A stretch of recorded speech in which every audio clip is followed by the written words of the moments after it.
Turn down the desktop audio just a smidgen.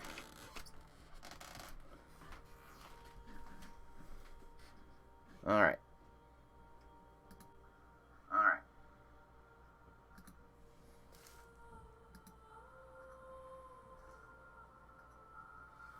Turn up the game audio one more time. Because it was just loud in my ear.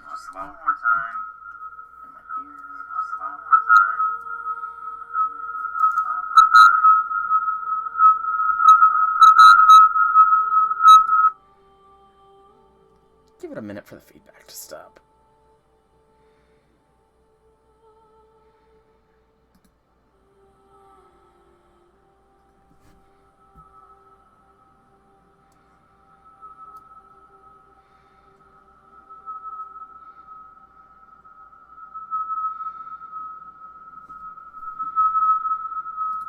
Alright, that should be good.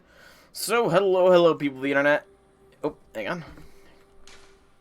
I said, hello people of the internet. It is I, Soul Dragon here, back with more Bloodborne, where we are hopefully gonna be clearing out some dungeons today. Please, game, I'm begging you, let me do it. But yeah, we'll be doing that today. Sorry, it's a little bit late of a start. It just took me a little bit of time to untangle the mess that is my HDMI cables. I apparently have an extra spare HDMI cable that I was completely unaware of. So yeah, that is why that took as long as it did. But we are going to be going to attempt to take down the watchdog today. But before that, I am going to attempt to see how... first... Okay, I can't repair it just yet, but it's fine on durability, yeah. So I am going to switch my setup over to the saw spear, because it is a serrating weapon, which will apparently do a little bit more damage than Rikuya will on this. So I'm going to give the saw spear a shot here, just to see how we do. So I'm going to unequip all of these from there, and then onto you they will go. So first, we probably need to remove the damp gems. The bolt ones, so that we can stop being a scaling. Alright, so then look for anything better. Ken down is fine. Okay. Better. Stamina cost is fine. Alright, and 253. 254. Some HP I can't take. Kin reduced some more is better still. Okay. So we're gonna try the saw spear here against the watchdog of the old lords. And we'll do its transformed version as well. But yeah, so yeah, let's get this party started. There is a cord dangling in my point of view, so I need to fix that real quick. Because otherwise, it's just gonna distract me while I'm fighting. I didn't even get knocked down. I didn't even touch that stuff. There we go. No more cords dangling in my point of view. Just angry doggo that is going to kick my ass probably a fair few times. But, you know, that's Bloodborne for ya. You kick ass, and you get your own ass kicked. So yeah, let's see how we do here. I could have, and I should have probably looked to see what my damage count was. But, I'm lazy. So that's my excuse.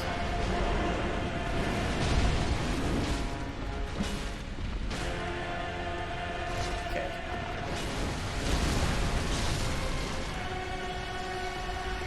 So, I think we need to one-hand this.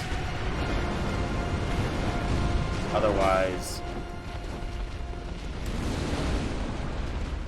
we just don't attack quick enough.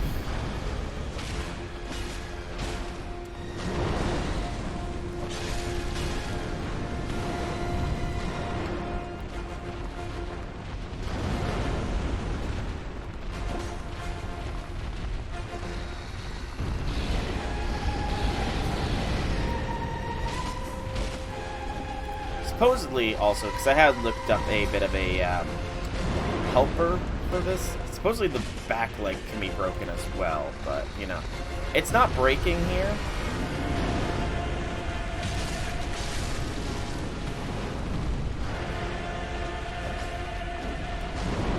So I don't know the truth to that statement.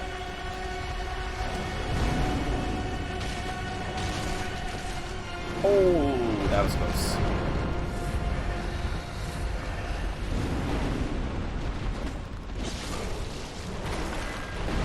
I do feel like we're doing decently here, though.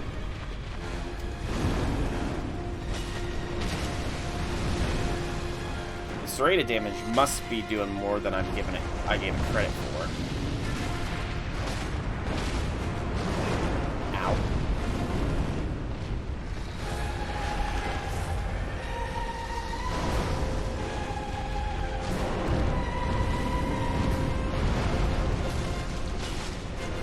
Okay. Oh, I thought he was doing the explosion. Ow. Back. No! We came close. That was a good first comeback. I guess the explosion also heals all the limbs, which means they can be staggered again, which will be very nice.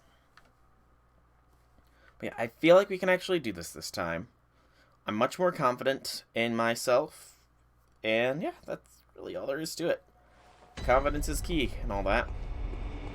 We will, of course, return to Rakuyo after we're done with this one, though. Because Soul Spear is nice, but I went through a lot of frickin' effort to get Rakuyo, so I'm gonna stick with Rakuyo. This is more just, you know, special, extenuating circumstances situation.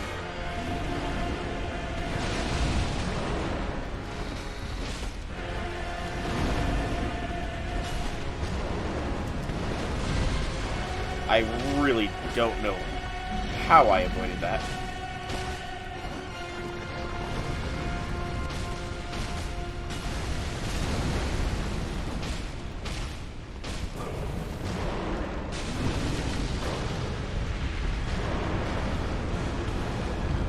Very nice charge there, doggo.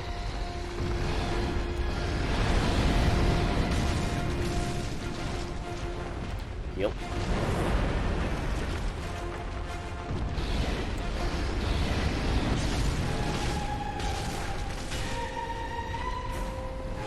Also, the head can be staggered. It's just not that easy to manage. And you're very much at risk for retaliation attacks when going for that head.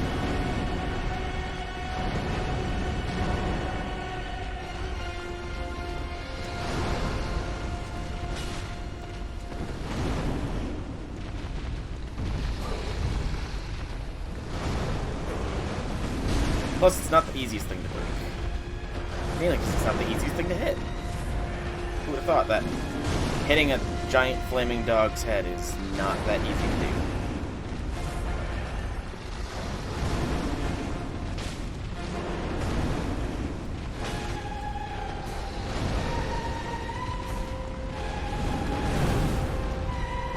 Ow. Double the ow. Thank you for catching me there, weird mound thing.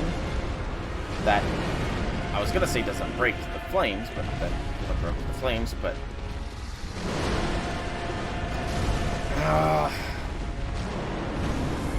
follow-up chomp is something that's always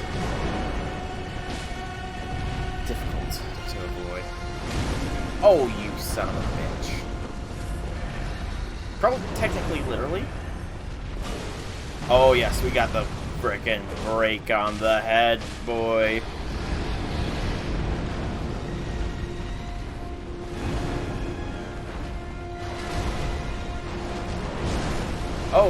triple. Oh, quadruple.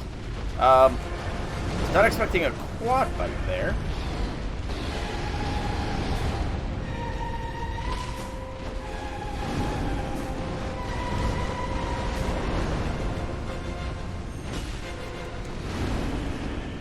That was a risky charge attack. I should probably not do that again. Okay, good. Explosion means healing. For him. Or rather, his limbs.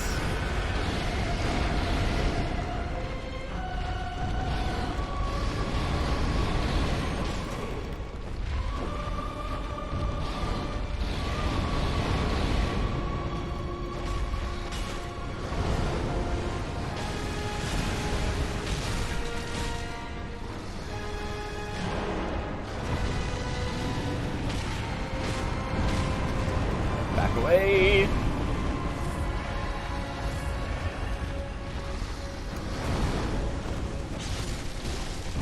Gosh darn it. Doggo be angry. Oh, I dodged a second too late. We got close. Or rather, closer. I'm fairly confident we can do this. We just need to break all 3 limbs, get the explosion, and then break the limbs again. The head break is the hardest to fish for, though. Only some very specific attacks bring it within attack range. At least in the normal form. I might have to try spear form. See if that maybe helps out with hitting the head. At the very least, starting attack, we should stick with normal because...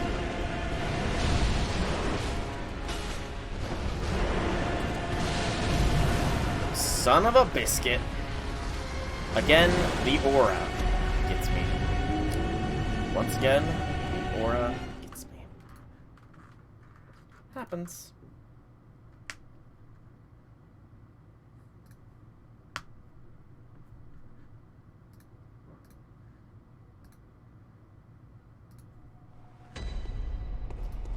Alright. This is the 4th attempt. 3rd was the worst, 2nd the best. Which I hope that old rhyme doesn't hold true, where the 1st was the worst and the 2nd was the best. But it already doesn't. Because the 3rd was the worst and the 2nd was the best. 1st was okay.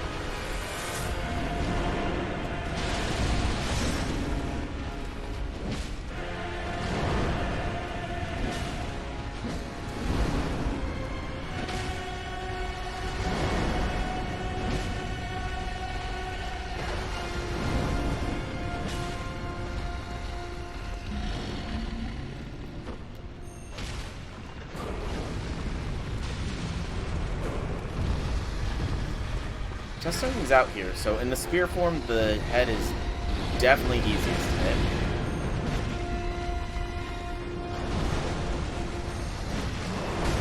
Ow.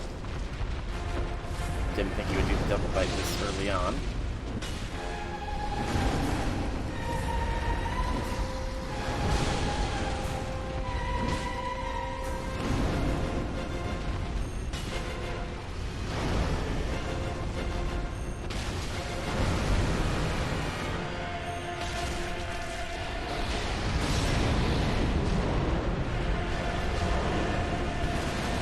That's the head broken.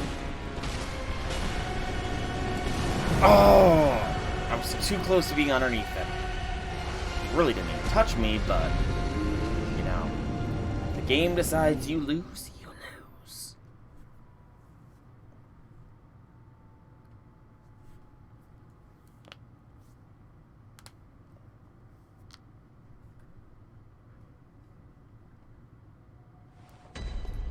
Alright. So yeah, I think we can actually... Going for the head here doesn't seem like a bad idea. Breaking the head first. And it does have a lot of openings with the charge attack being capable of doing damage. So head first.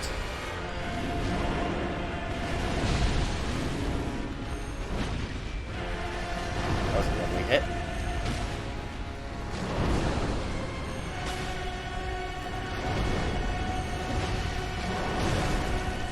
That was a very early double bite.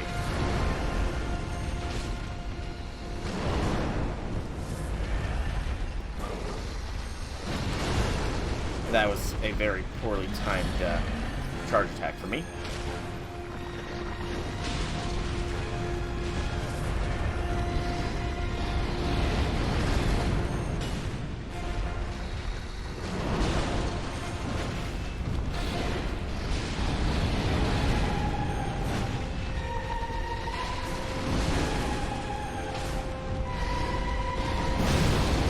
Okay, that was poor.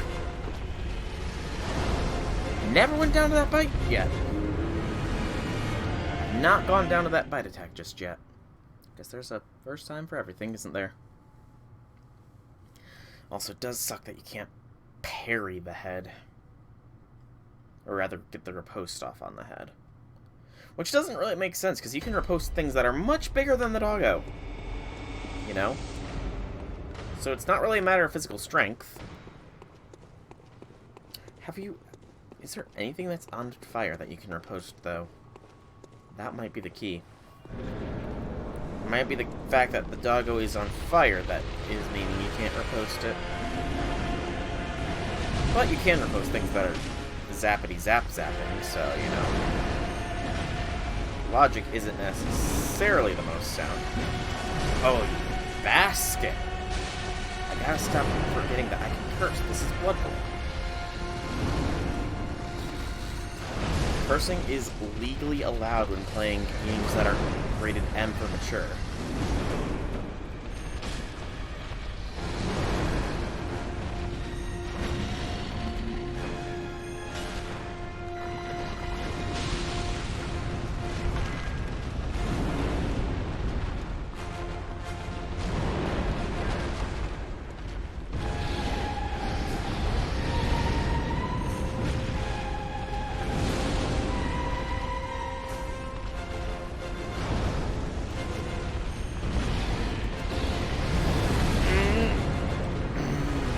Too close. I'm going through my files way too fast for my taste here.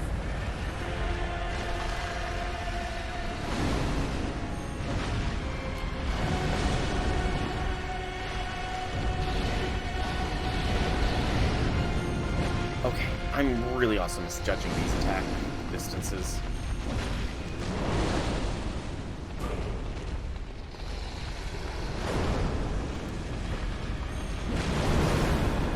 Of a biscuit.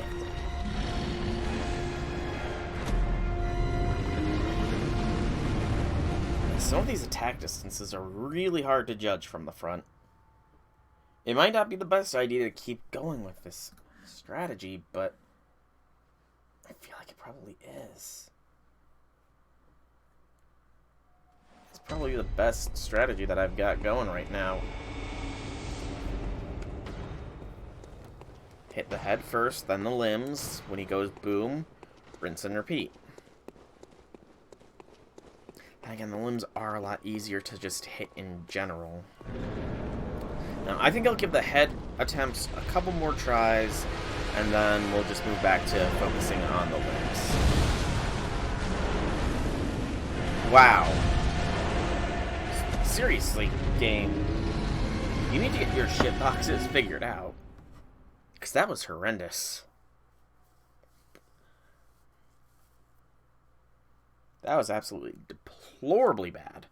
Also, it occurs to me, I don't have the right rune setup going here. I'm on resistance compared to everything else. I mean, is it really that much of a difference, though? The resistance is probably keeping us alive a little bit longer. At least the... No, because it's a lot of frenzy reses, don't we?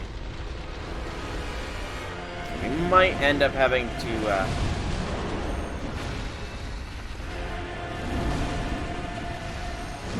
You dog bastard! Yeah, we might end up having to, switch our rune setup here soon. because I completely forgot that I was still in Survive the Brain of Mensis mode.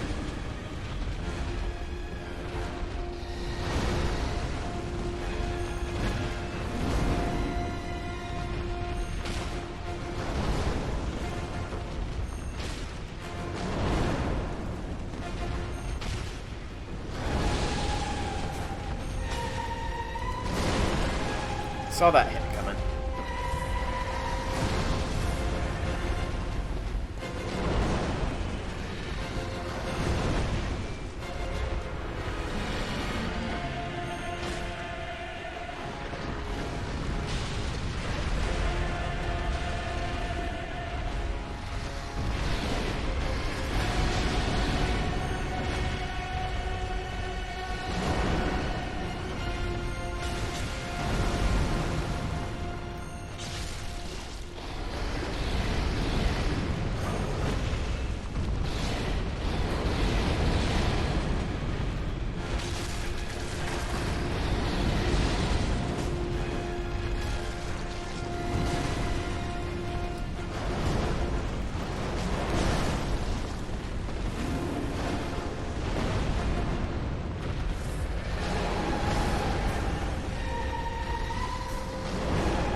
Damn. Okay, I think going for the head first is the bad move. It causes the weird bites to happen a lot sooner than they should. So limbs first, and then the head, I suppose. We will first switch our rune setup around because I can't believe I had forgotten to reset that. I truly, truly am a dum-dum sometimes.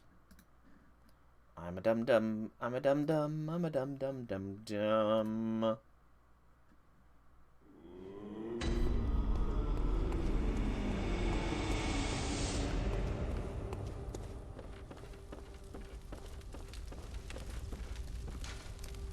Alright, so we don't really need res. All damage reduction. Fire damage reduction. And HP. Yeah, that's probably the best setup we can get right now. It's not going to be much of a help, but something is better than nothing.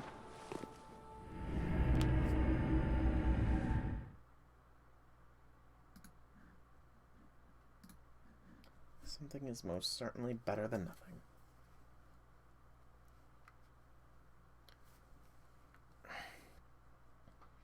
Also, my neck is really freaking stiff.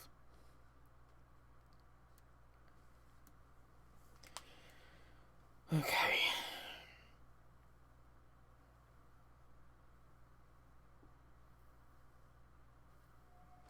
I wonder if it's trying to tell me something by showing off the charred hunter's garb. Surely not. It's not trying to imply that I need to change my fashion or anything. Excuse me. It's surely not implying anything like that. Alright, doggo. I'm back, and I'm better than last time.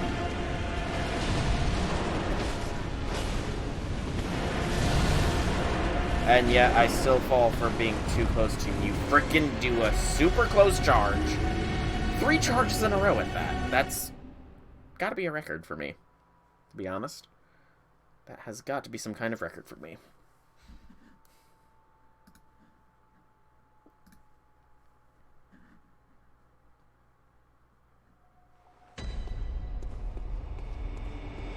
But we'll be fine. We'll be fine. We'll kill his ass soon now.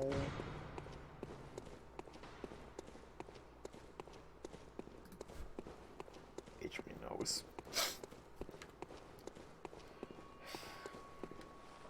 Yeah, I don't think there's anything we can do to survive the flame charge, unfortunately.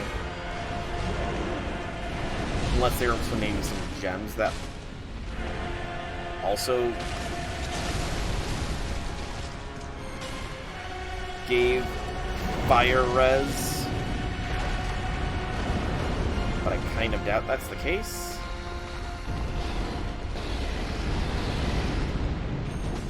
Had to try for the head.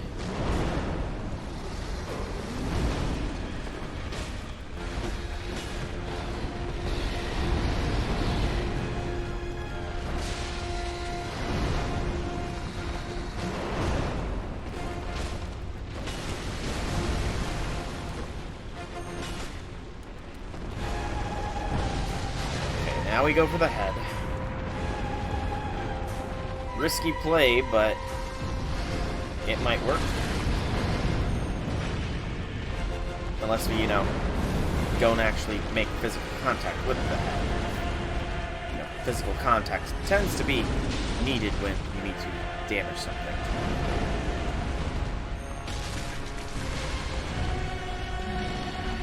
Hey J6, welcome, welcome. Welcome to the stream. Howdy things, howdy things.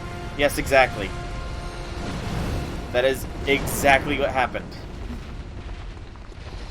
The game said F you to beating a gym.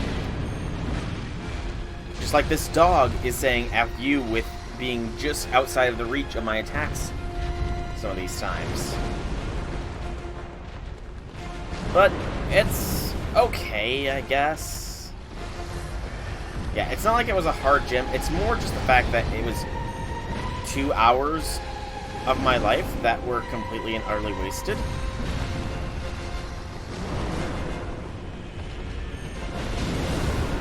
Burn. Okay, maybe I just need to stop trying to hit the head. I'm clearly not King Hassan, so I should not be going for the head. Very clearly. But, yeah. But Wednesday we'll be going back in, I haven't picked it back up since. I'm not going to do a bunch of off-screen stuff, so I at least know where I can speed through things, so it should be a lot easier.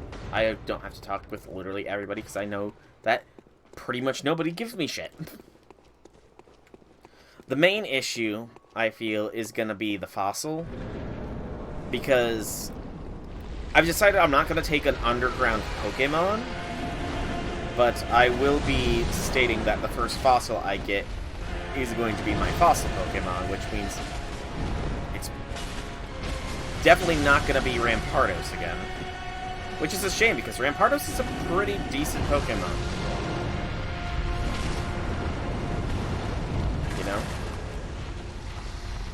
Plus, it kind of goes with the frickin' all-physical attacking team. Yeah, my fossil Pokemon will be my Orbird Pokemon, pretty much.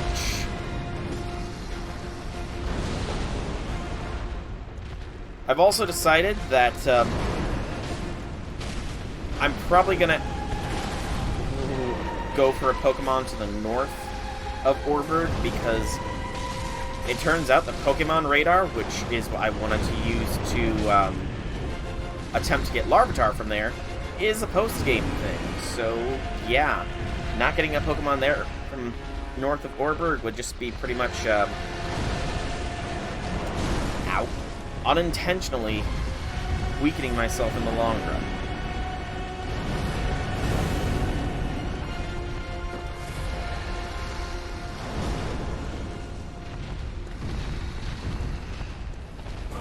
But outside of my woes, how have you been, J6? How have you been? Did you enjoy your vacation, or were you just joking about that getting canceled, or did that actually not happen?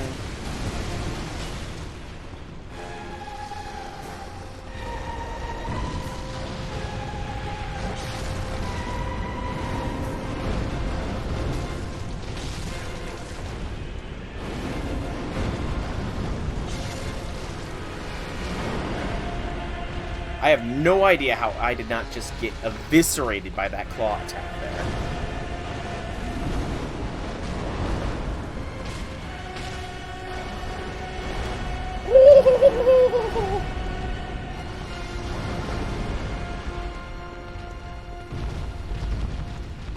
It got canceled. Well, that's unfortunate. I know you were somewhat looking forward to going, you know? And that also does mean that you got that COVID test done for literally no reason. Oh, he switched up with a foursome attack.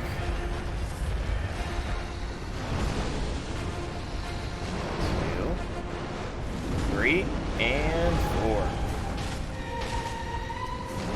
1.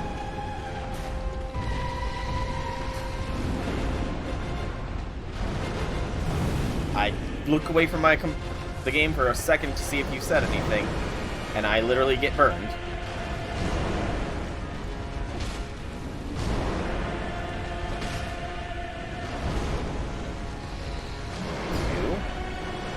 3, and 4. Nope. Oh, badness, badness, badness. Back away, get some distance. Ah, made you feel safer since it was your first COVID test ever. Fair. I can see the logic behind that.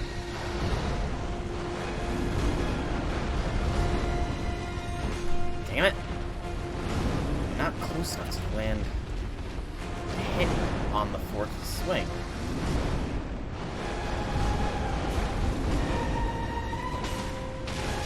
Oh yes, we got the break on the head. Okay, now we just need to get him to go explosion magic time. Come on, doggo. Explosion. Channel your inner Megumi. That's not Megumi, that's...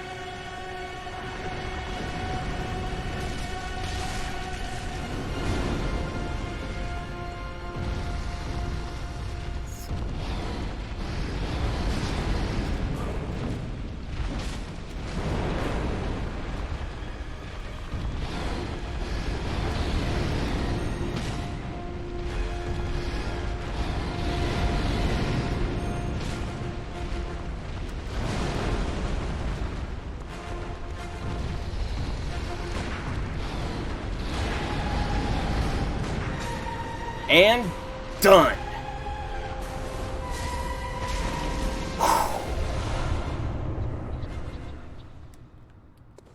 There we go.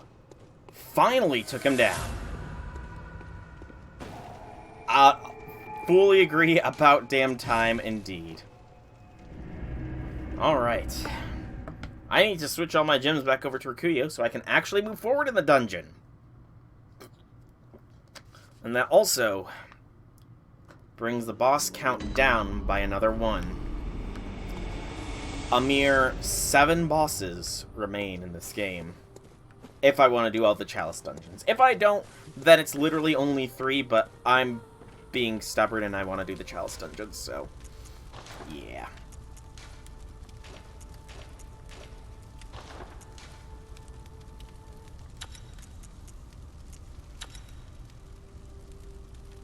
Seven deadly sins? What do you mean?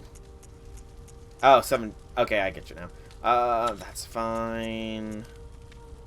That might be fine. I don't know what kind of enemy type No, I can't do the against kin. No, I'm pretty sure I can't. You know... This is fine for now. Something weird happened. Give me just a moment and I can take a look at this weird thing. Just need to finish my gem prep. I also need to get rid of some of these gems because, good gracious, I've got a lot of useless ones. Okay, what is this? Opening... Yeah? Yeah, that's weird. Granted, I feel like if the Astolfo cosplay thing ever happens, you're gonna probably make me have to do something like that, too. So, you know. It's weird, but it is also expected in a way. Let's get rid of some of these gems. 15.8 is a no. That's definitely a no. We don't need 3 of those. We're not going to bother trying to do any kind of poison tricks. That's... That one can go. That one can go. That one can go. As good as this one is, I cannot have a gradual HP degradation. This one can probably stay.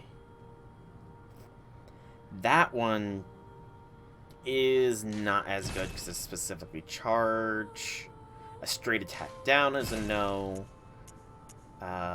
We're never going to use Arcane. Physical attack up. Fire attack.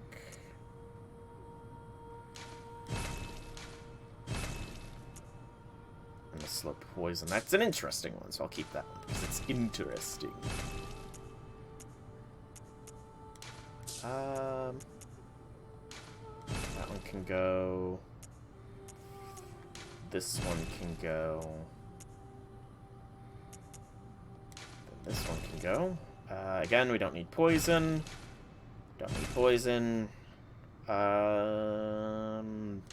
Durability down is not that good. Blood attack. See, these I'm pretty sure are for... I need to check to see if I can change my weapons thing out. Because those could be good for it. And these ones, no. Definitely no.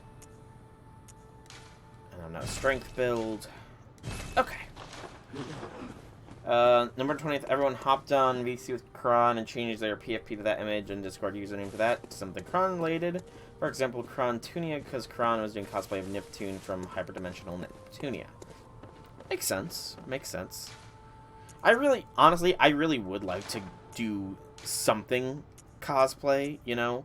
It's something that's always seemed interesting, but it's just really difficult, I guess would be the best way to put it, to get into. Maybe that's not even the right word. But I mean, there's also, you know, my own self-image issues. I'm not comfortable with how I look physically. I am trying to work on it, but it's difficult, you know? It can be difficult to, keep a physical routine going. Is probably the best way to put it. I know the whole body positivity and everything, but it's about being comfortable in your own skin, and, you know, I feel like I'm a little too heavy. You know?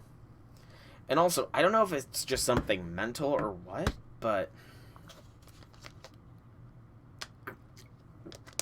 ever since I found, and I'm legit here, ever since I did find out that my left leg is shorter than my right, even if it is only 3/4 of an inch, I've just been noticing, or maybe it's just been, I've been not using my left leg as much as in the right way as I should, because I've been noticing I don't really bend my knee when I walk with that leg anymore, and it's just like causing knee pains, and it's weird.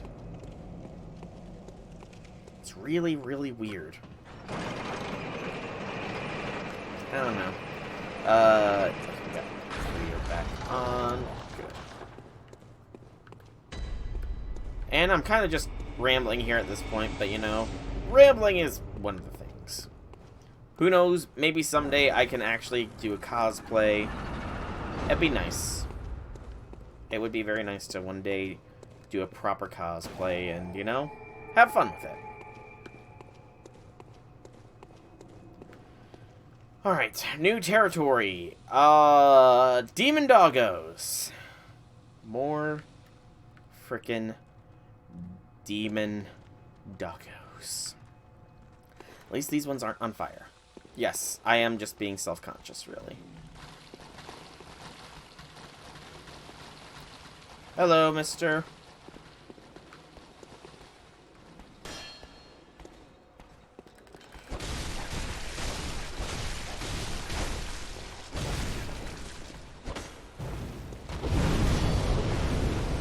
That was not a bad chain of attacks.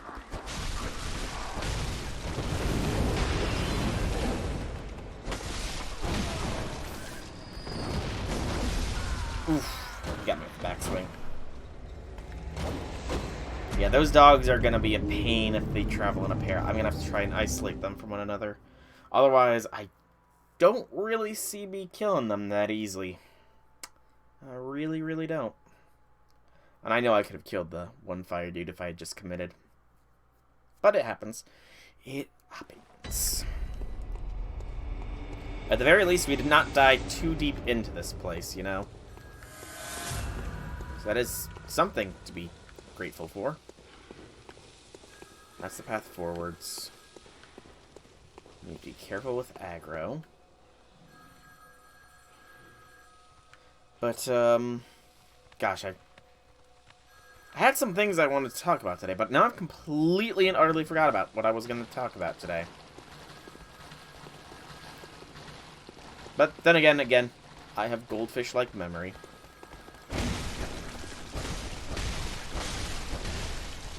You know, actually, curiosity, because why not? But Canada's already had their Thanksgiving, have they not? Cursed Shark. Blood gem. Another gradual HP depletion.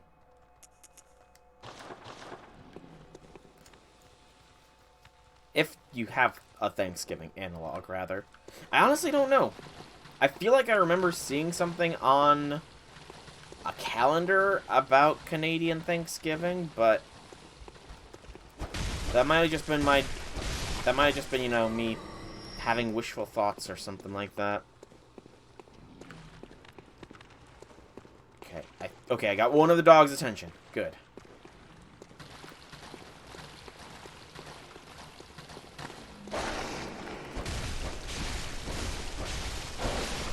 Okay, that wasn't actually that bad. The dog went down fairly smoothly there. Ah, it was on my birthday. That's why I vaguely remember seeing something about it. Because it was on my birthday. Okay. But, like, is Canadian Thanksgiving pretty much... I mean, I don't know if you know much about American Thanksgiving, but is it pretty much the same thing as American Thanksgiving, where you just, you know... Not really the whole meaning behind it, I guess, but just, like, gathering up, meeting with your family, or people and just being thankful or whatever? You don't know anything about either Thanksgiving. Fair. Completely and totally fair. But yeah. Oh, you've never celebrated it. Gotcha. Okay, that... Understandable. Completely understandable. Heck, I know that, in America, at least, Thanksgiving is becoming more and more, it's just, I guess, changing is the best way to put it. Like, as I grew up, Thanksgiving was always family with a turkey and a bunch of all that kind of stuff, you know. But, as I've gotten older and as I've heard how other people celebrate it, some people, like you, just don't celebrate Thanksgiving, which, I mean, I guess I can completely understand that. But, like, others just go non-traditional routes with how they cook. Like, some people just cook ribs or have a barbecue on Thanksgiving, which is pretty much what is done on the 4th of July, but, you know, it's just interesting. Seeing how differently things are done. You know? Oh, I completely would have missed this chest here.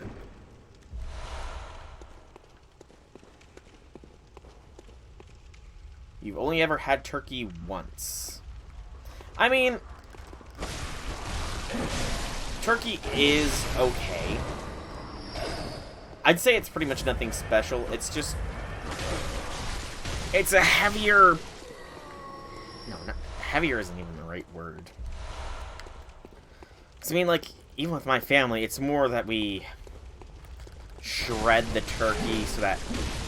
Ow! Thank you for interrupting my attacks. But, it's more just like we we do cook the turkey and they stuff it and all that stuff, but then they just, like, sort of pull the meat apart so it's separated into dark and white meat so that everybody can have whatever kind of meat they want. It's not like somebody gets the breast, somebody gets the wing, somebody gets the leg, but, I mean, that would really be something hard to do with my family, considering, Thanksgiving with my family often involved probably upwards of 30 people. Because it's my whole mother's extended family sort of thing. Well, not extended. It's my mother's close family, and she has a fair few brothers and sisters who always had their kids, and so on and so forth, you know.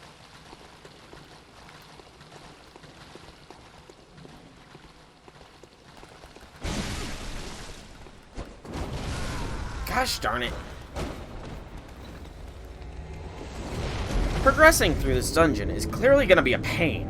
I forgot how much pain it was to be at half health with normal enemies, too. Excuse me.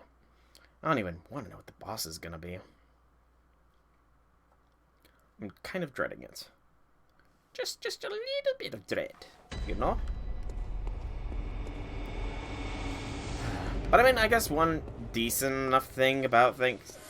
Yeah, I think I'm a little bit too used to Doggo with half health rather than, everything else at half health.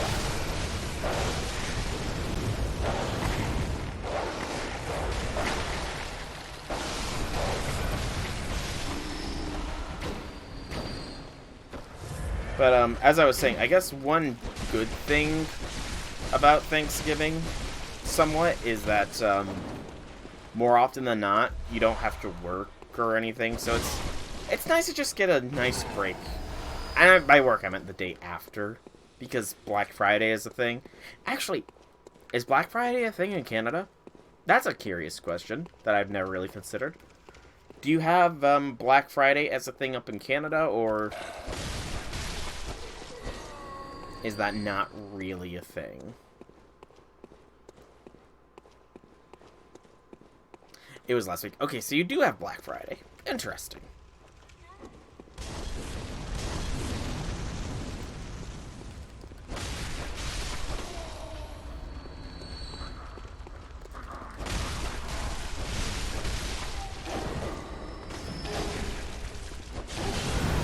Oh, you son of a bitch.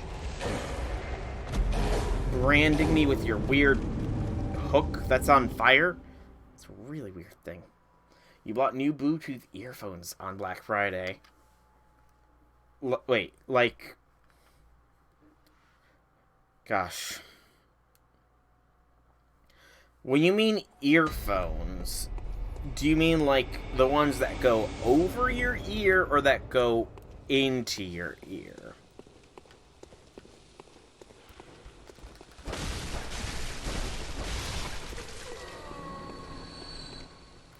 Into. Okay.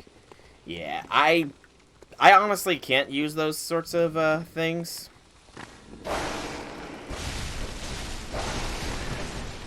My ears just have always had a tendency to make too much earwax, and considering I've multiple times had the wax buildup in my ears be so bad that I've literally lost hearing in them, I cannot stand the feeling of earbuds. I have to have headphones which go over your ears, give a nice big muffly things, which I am legitimately worried that they will stop making these sorts of things one day. But I don't know. I mean, maybe they will, maybe they won't. I hope they won't, though. But, I mean... the issue with wearing headphones as well, for me is, and this is literally me not bragging, as I was told this when I was very young, but I have a very big head. Like, quite literally, I have a, when I was, like, just about to go into high school, or like the year before I went into high school, I was doing martial arts, taekwondo to be specific, and you have to have safety equipment for sparring, and I had to get a helmet measured, and they literally measured me out at an adult's extra large helmet. My head was that big. And I was 12 or 13 at that point. Granted, my hair is so poofy that you can't really tell if I've got a big head or not, but it's something. And your brother used the earbuds, and he never cleans the ears. Yeah. I mean, see, the thing is, cleaning my ears is very, very difficult. I do my best to keep them as clean as I can, but again, I have to be stupidly careful with cleaning them, because otherwise the wax buildup is heavy enough that I will just push the wax deeper into my ear canal and be rendered deaf temporarily. More often than not, even, I have to flush my ears with a... Well, maybe flush isn't the right word. Or is it? I honestly don't know if flush is the right word to use for what I have to have done. It's like a special pipette, and water has to be forced into my ear canal to break down all the wax buildup. It's a very odd but pleasant sensation, you know? Yeah, I think that's probably the best way to describe it, is odd but pleasant. To just have warm water rushing into your ear and draining out of it. It's almost like you're swimming, I suppose. His is gooey. Ugh. That just sounds nasty. His hands are always sweaty, which makes you never want to touch anything you own. Ouch. Sweaty palms, gooey earwax. Just sounds like a load of issues. Also, I definitely heard something stomping around there. Sage's hair. Have I ever gotten Sage's hair before? I have. Yeah, I've had all this before, so I'm good.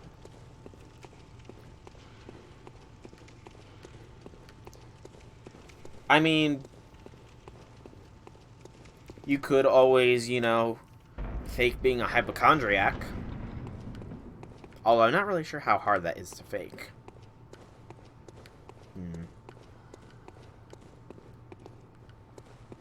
Yeah, I really don't know how hard that would be to fake. And it would probably not be beneficial to fake being a hypochondriac, because then, you know, you could be called out on it very easily. Hypochondriac. It's pretty much somebody that is, like...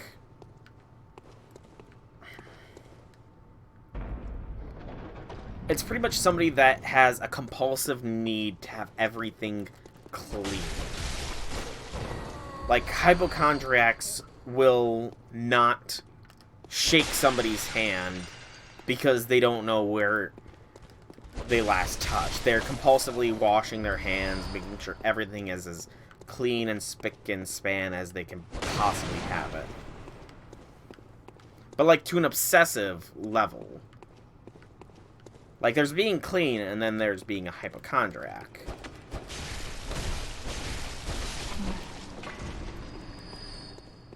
Yeah, so... Probably, unfortunately, could not fake that. It'd be a very hard thing to fake either way, so, you know. It was a thought that I had.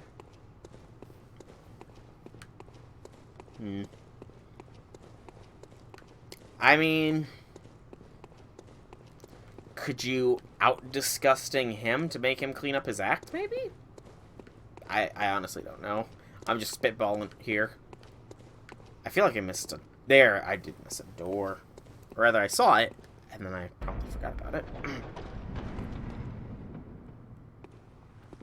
Oh, there's something in here. I just know there's something in here that's gonna make my life miserable.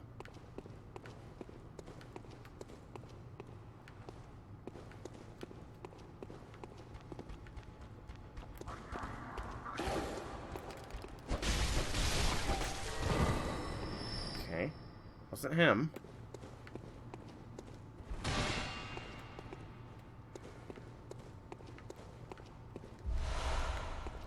That's not terrible, though. If you don't need it, then you don't necessarily need to use it. I mean, what's the point? It's more of just a money sink. And honestly, that would be nice. I'm not gonna lie, it would be very nice to not have to need deodorant. Because it can get very annoying to have to constantly be putting it on. Or remembering. I mean, it's not even remembering to put it on, because that's easy enough. Hey, Draconic! Welcome, welcome, welcome to the stream. Happy things, happy things.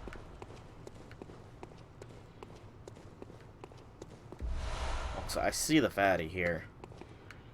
He'd be guarding loot. Fatty be nimble, fatty be quick.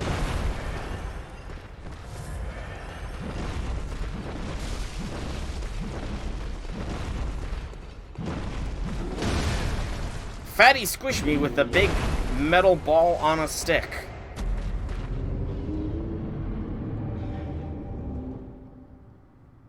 That's good to hear. That's going okay. Good to hear. Ooh, my neck is stiff. Oh. Yeah, he told me about Cron Day. Very weird. Not gonna lie. Very weird, but you know, nothing wrong with it. It was all in good fun after all. At least that's what it seemed, that's what it sounded like. It was all in good fun.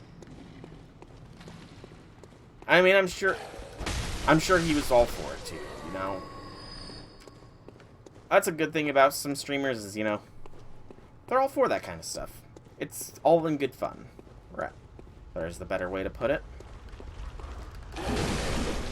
Let's not lose over 100,000 blood echoes.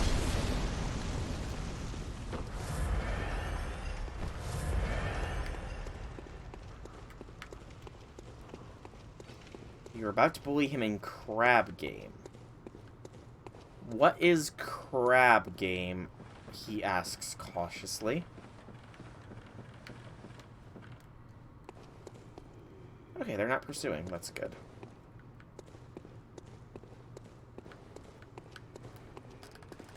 I cannot say I recognize the term crab game.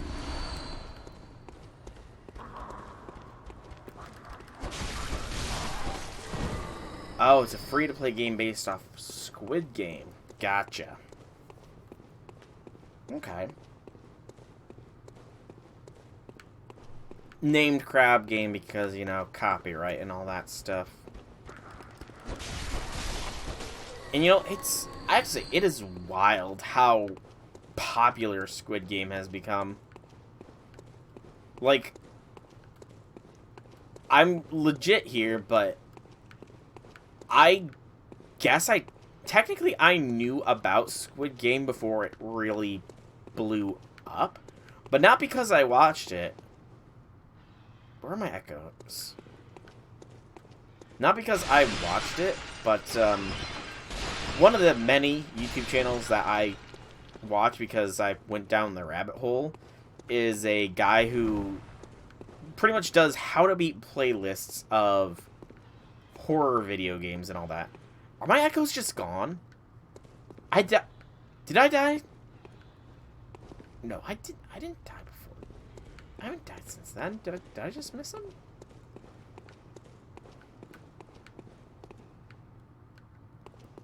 Am I just blind? But anyway, I watched one guy on YouTube who just does like summaries of how to beat various games. More often than not, killing games, which makes up a fair amount of Korean media. Strangely enough, you know, it really does bring a lot of questions as to why. But he did a how to beat the Squid Games thing, and it looked interesting. I legitimately thought it was a movie, because that's what he often covers, is movies. And, you know, it was only like a week later that I started hearing how popular Squid Game was. It's like, wait, I've heard of that. I thought that was a movie. Screw you, fat man! I need to just be aggressive with this fat boy. Only thing you've watched on Netflix was JoJo spinoff focused on Rohan and his horror stories and the 2 new He-Man series. Yeah. Something I have heard good that's on Netflix lately is Arcane, I think is what it's called. It's like based in the League of Legends universe, I want to say. And I guess it's even good even if you don't really know much about League as well, so, you know. I'm legitimately thinking of adding it to my list of things I need to watch. I mean, I know a little bit about League. I used to play it when I was a teenager. I think that's probably the best descriptor for age at that point. Yeah, probably. No, I mean, I didn't really play League competitively. I tried to play League competitively, but it was just something I was never really good at, I guess. Or at least I just have the dedication. Yeah, computer quality probably is another reason why I didn't really get into League as much as I could have. That, and I was still in heavy RuneScape mode at the time. Ah, RuneScape. That's a legitimate reason to not want to watch Netflix, is the subscription. Very, very legitimate reasoning there. But yeah. I would have been more into League, but I was into RuneScape quite heavily at the time, and I'm still fairly into RuneScape. I don't have membership, mind you, but I still keep up on the lore and all that. Okay, so do my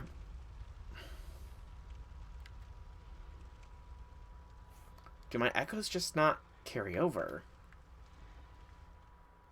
Because I know I died around here. So my echoes just don't carry over unless I'm in a boss fight. That's kind of lame.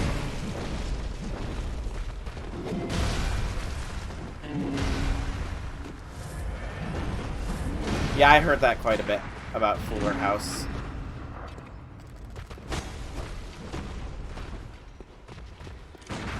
Which is a shame, because I really did like Full House as a teenager kid.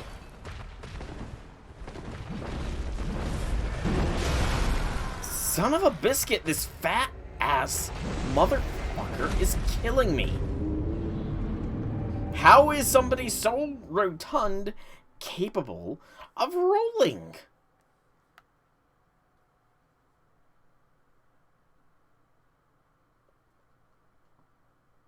Ah, yes, that was a good one.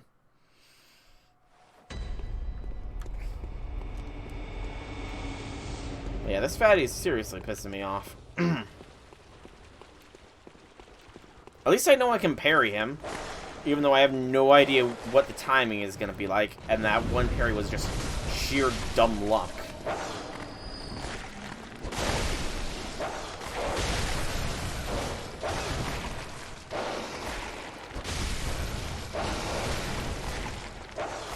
Thank you, backswing, for totally not hitting.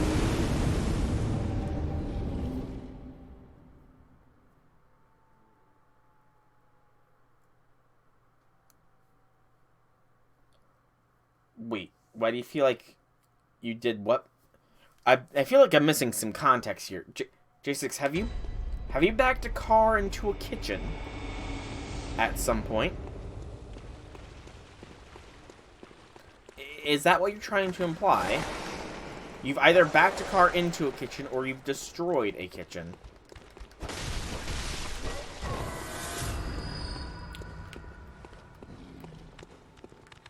Part of me wants to know how you managed that, but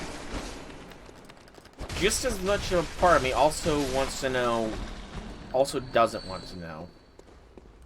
But I think the part that wants to know is winning out here. I mean, a ramp makes sense. It does. A ramp does indeed make sense, but I feel like I need a story to go along with this, because, you know, these sorts of situations always come with a story, Stanley.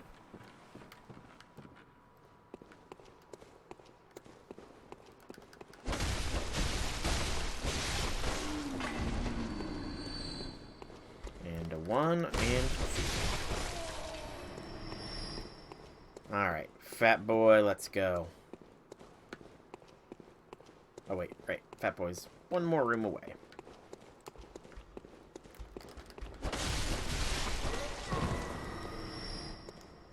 Okay, gotcha.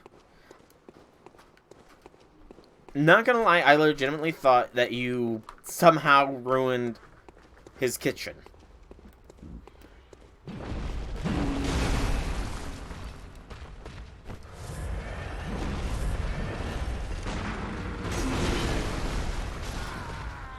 Oh my gosh, this fat man.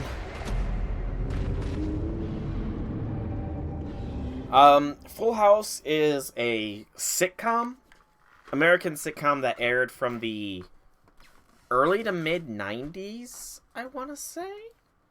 I don't know exactly when it aired, because I watched reruns, because I was not alive when it originally aired. At least, not when it first started. I honestly don't know when it started. All I know is that it was on TV and done when I started watching it. That's all I really know. Not really sure beyond that. But it was a sitcom about, from the start of it, a guy lost his wife and was left alone with his 3 daughters, who were various age ranges, like toddler, child, and preteen, and his brother-in-law, which was the brother of the dead wife, and his best friend were pretty much raising the girls, and it was following them through the years as they grew up and grew older, essentially. Yeah, that's pretty good summary. And all the wacky hijinks and that kind of stuff that is common with sitcoms, you know? Although there was a serious tone to some of this stuff, too, admittedly. Series of Unfortunate Events on Netflix was pretty damn good, not gonna lie. I really did enjoy watching that. Didn't really care for how they went with the ending of it all, mind you. But that's because I read the books when they first came out. So, you know. That's more just personal preference than anything. But yeah, the Series of Unfortunate Events Netflix show was pretty good.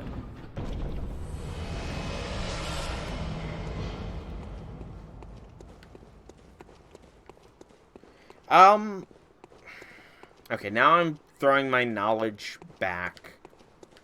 So, the show definitely explained more about the secret organization than the books ever did. Or at least they explained it in their own way, I suppose would be the better way to put it. Like, Lemony Snicket, for example, we're only introduced to him as he's about to die. Or rather, just before he dies. But, like, it follows the books fairly faithfully. It's towards the end where things sort of go a bit awry. Like, I'm not sure how much exactly of the show you watched. Like, what's the extent that you got with the show? Actually, that's probably a good starting point. What is the most of the show that you watched?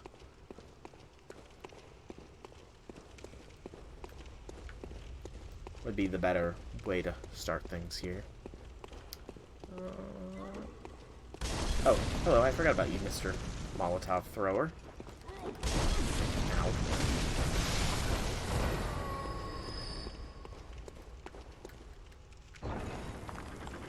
And it says me.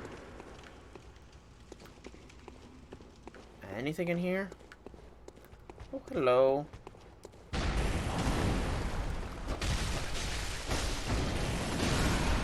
And good night. Okay, so you pretty much stopped, like, at the second part, but there is definitely a divergence between the books and the show. See, I can't even really say... I'd say the books are definitely solid. The books are definitely a solid piece of literature, even though they are... I would say that the initial audience would definitely seem to be a teenager crowd. And that it definitely gets better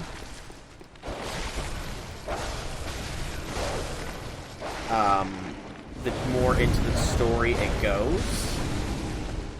But I feel like it is still a solid enough series that an adult could possibly get into them. There's mystery and intrigue enough,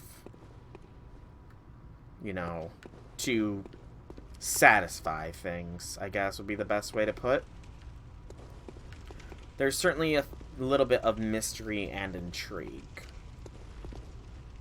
Oh yeah, I never read the Percy Jackson books, but I have heard that the movies do not do the books justice at all, which is a very sad fact of life about many book-to-movie things. It is oftentimes the case where the movies do not do the books the justice that they deserve. Like, one could even argue somewhat that way with the Harry Potter books as well. Okay, you did not turn around that well.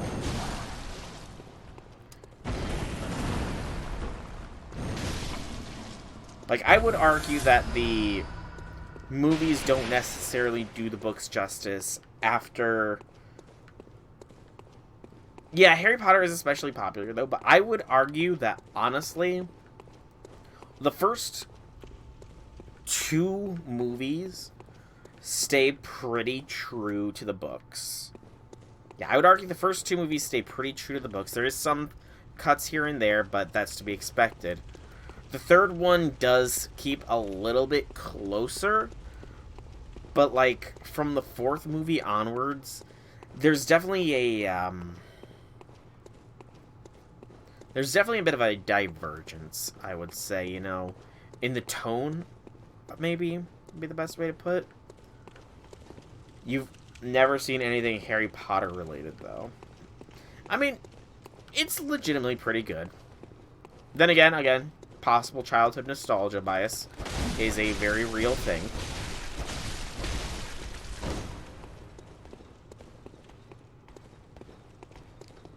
But I enjoyed them growing up.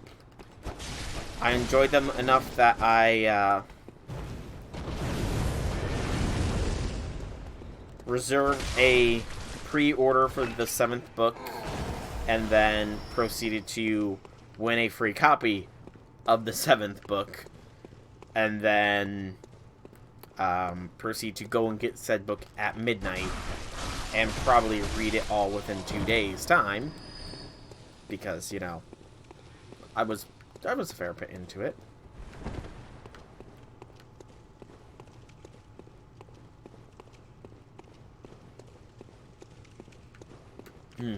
I mean, I can definitely see why you would get ticked off at something like that. But I mean, like, books are books. Don't disparage somebody for reading a book that's not what you want them to read, you know? I mean, there are some books that you should definitely discourage people from reading, but those books are very much far and few between. So you were surrounded by Potterheads. Gotcha. Madman Waller.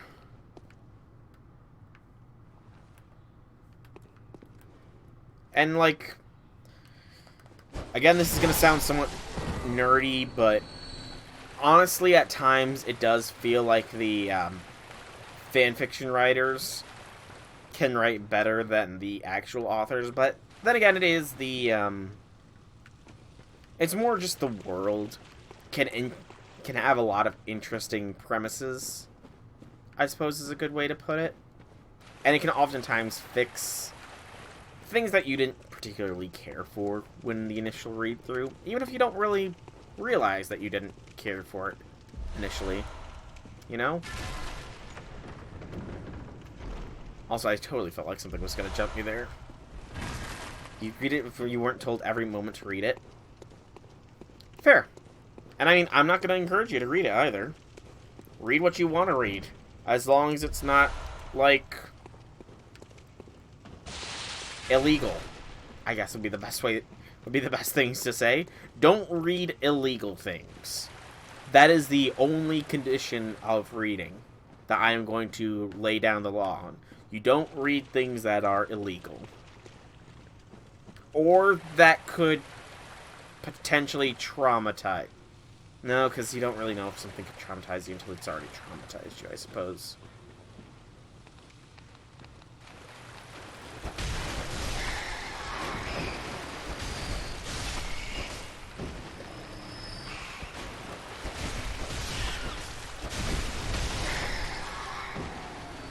Because at the point they're basically trying to force me because they know you read a lot of books. Yeah.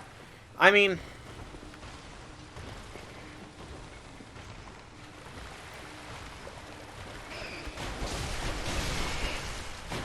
reading books is supposed to be losing yourself in a world that is not your own, getting lost in fantasy. That's the kind of stuff reading is supposed to do. And if you're forced to read something, are you really losing yourself in the fantasy, or are you just, you know, trying to see what it's all about? Ow!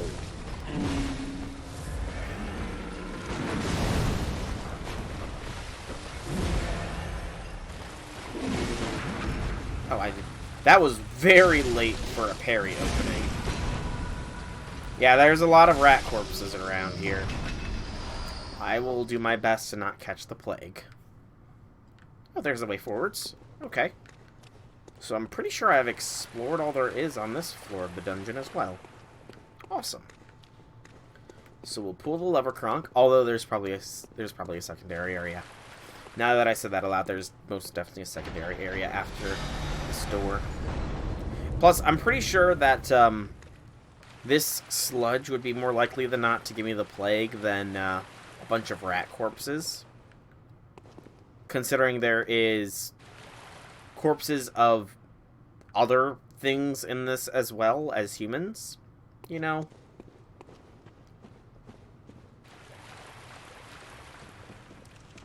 Yeah, plague is a very, very serious issue in these dungeons.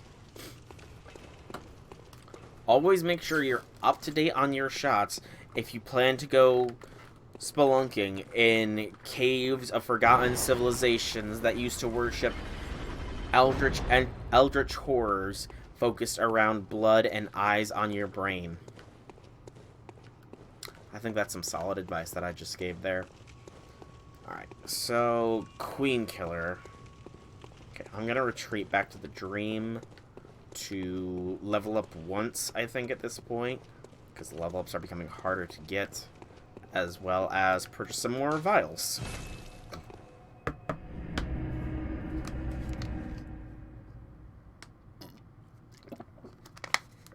I honestly don't know. Never played Terraria. I've heard a lot of good things about it, but never actually played Terraria myself.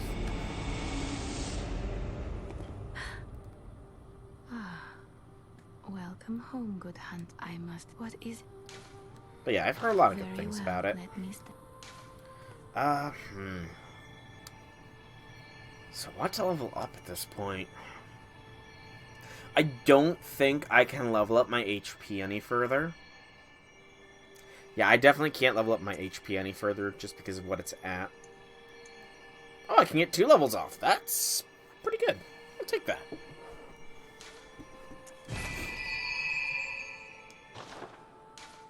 Not gonna get me many vials, but, you know... Excuse me, it's something. Excuse me. Repair. I said repair weapons. There we go.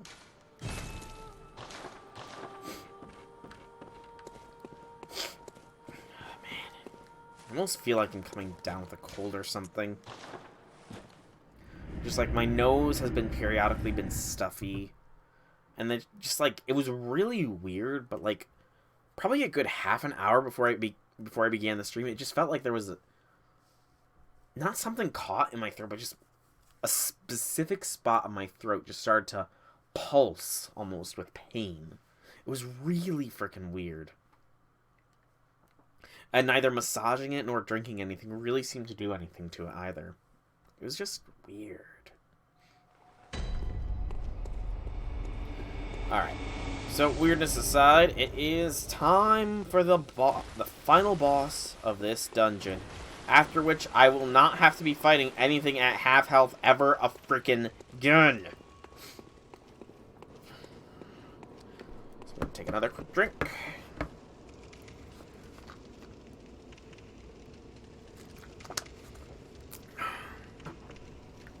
And what are we up against? See something big. Oh, you son of a bitch. Amygdala.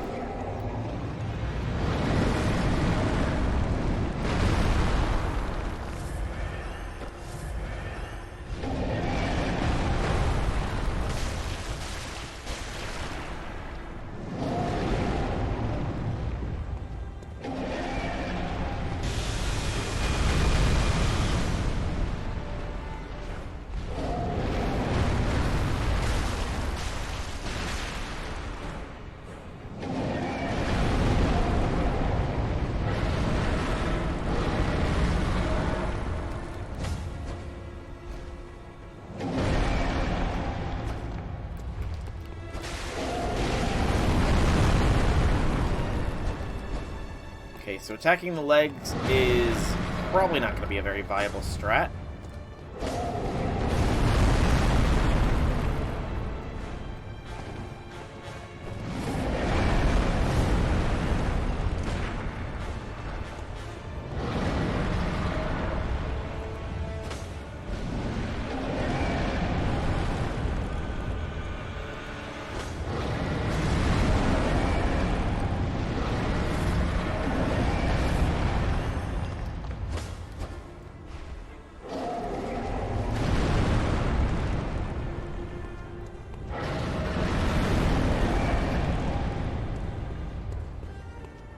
Fair enough.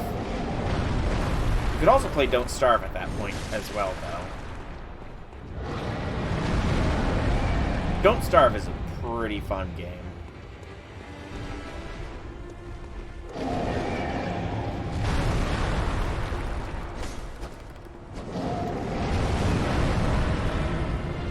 Yep. Good gracious. I have no idea how the hell I'm gonna fight Amygdala here easily.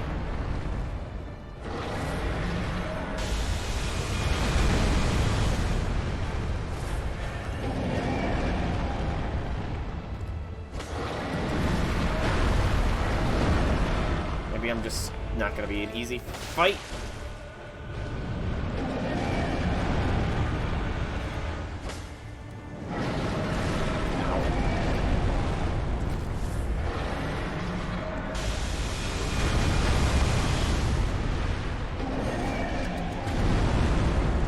Definitely not familiar with the moveset.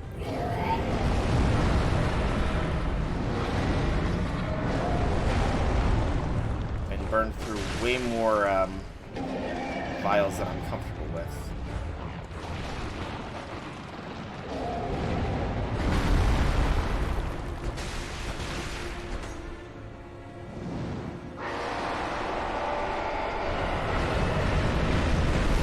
Oh shit, he's got the gravity slams now.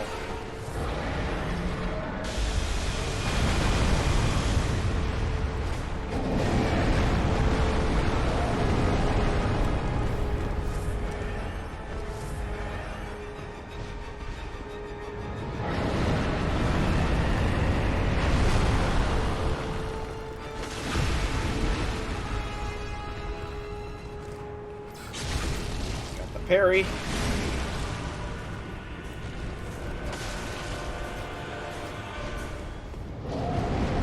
don't think I can get it twice, though.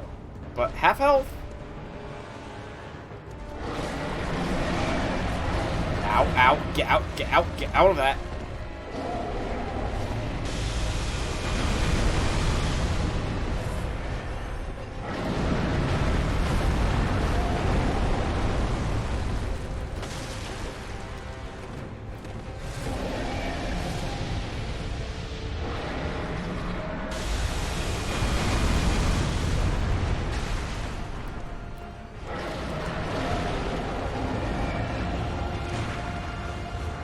Bullets aren't really going to do jack to this squad here.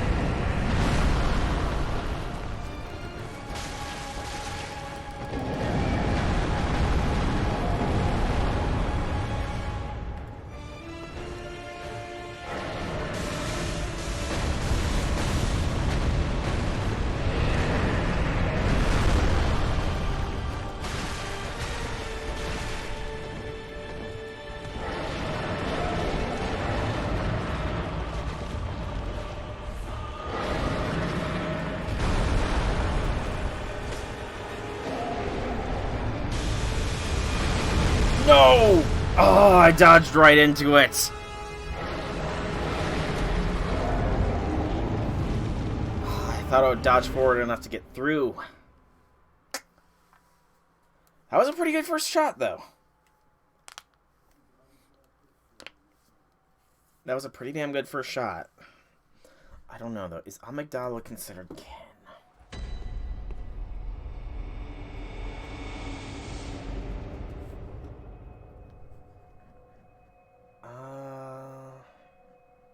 No. Amygdala's not considered kin. Interesting. Also weak to elemental damage. Did not realize that.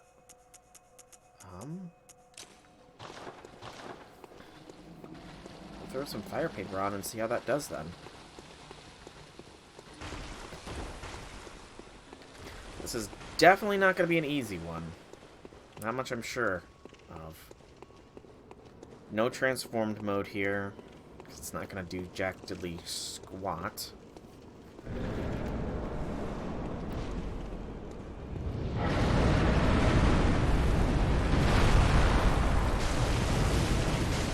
Oh yeah, that's... I'm almost sure that's a little bit more damage.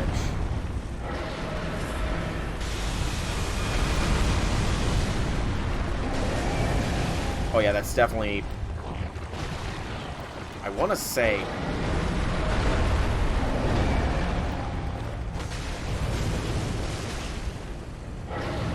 Probably, ow, maybe a 25% damage increase?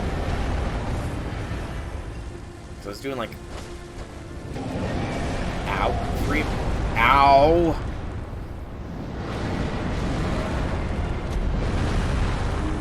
See, that's an issue with these big guys. You lose track of their attacks if you get too close.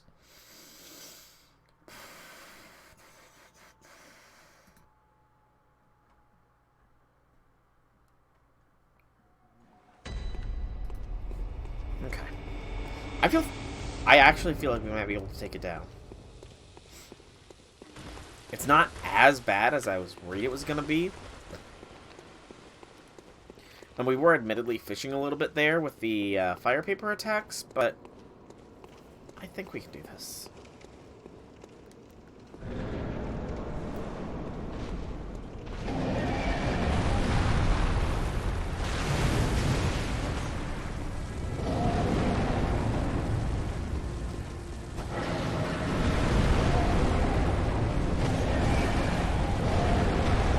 Still gotta get used to all the attack patterns, though.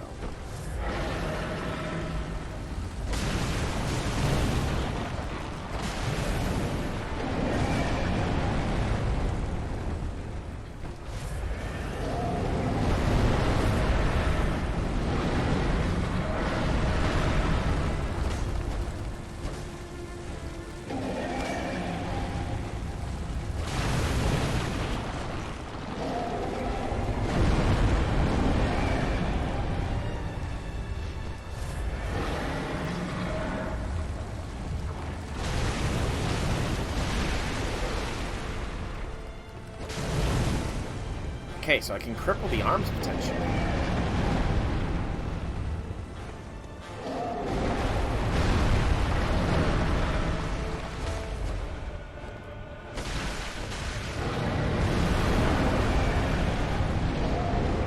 I honestly don't know exactly what I did to that arm, but I definitely did something to it.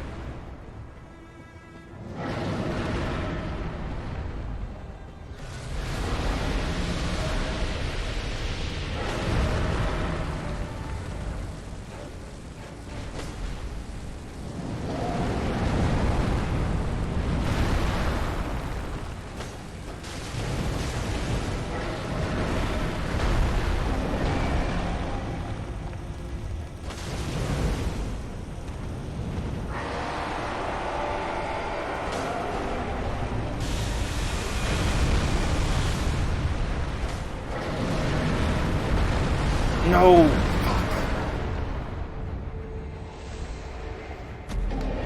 Got too close.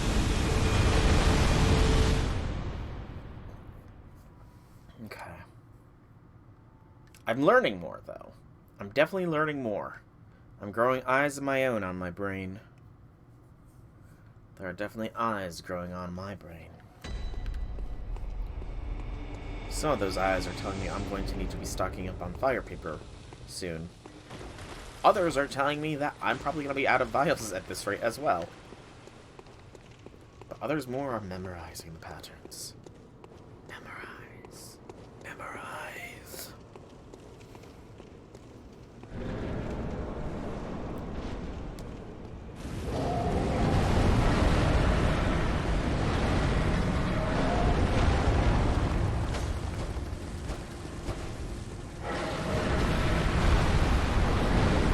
Something my eyes just told me is I just terribly whiffed on the attack there.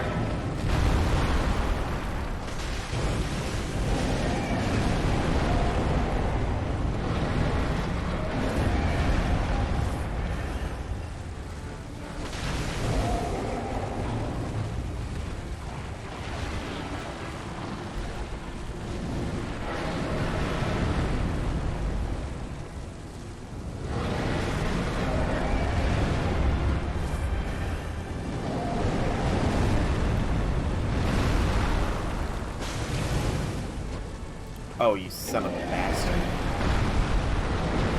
How I missed that. Those other two swings, I do not know.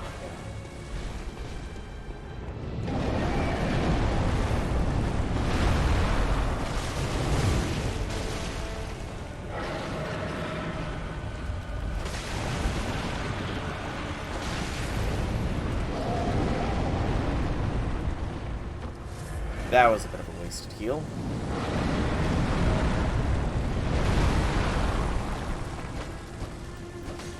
Are you freaking kidding me? That was a wasted attack pattern.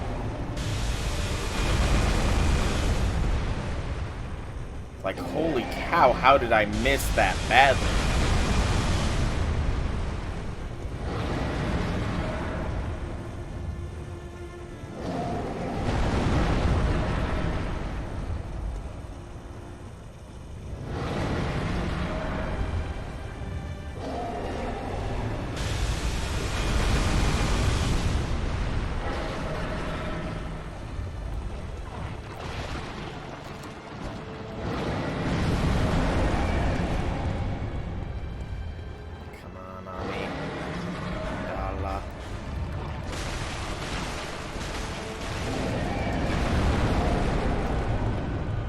Some good hits in.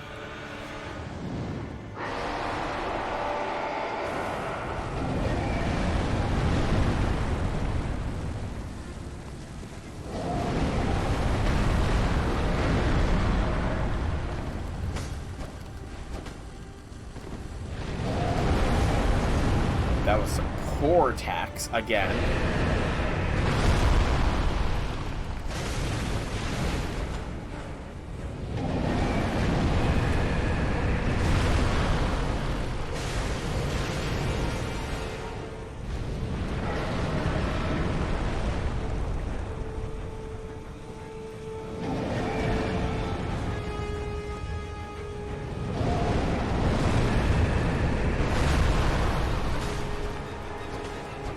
Again, poor frickin' attacks.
Amygdala. Do an attack that lets me punish your head.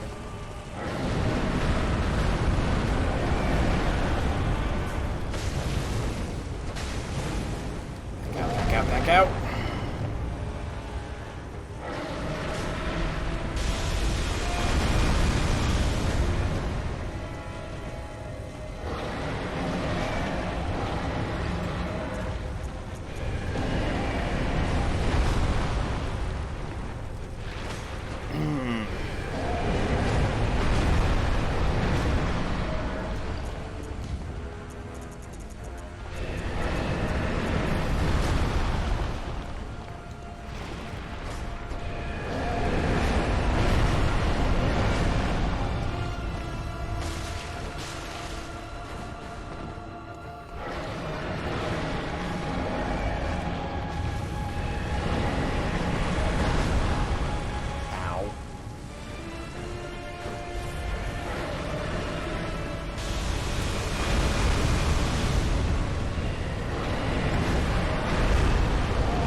Yes. Good. Hit.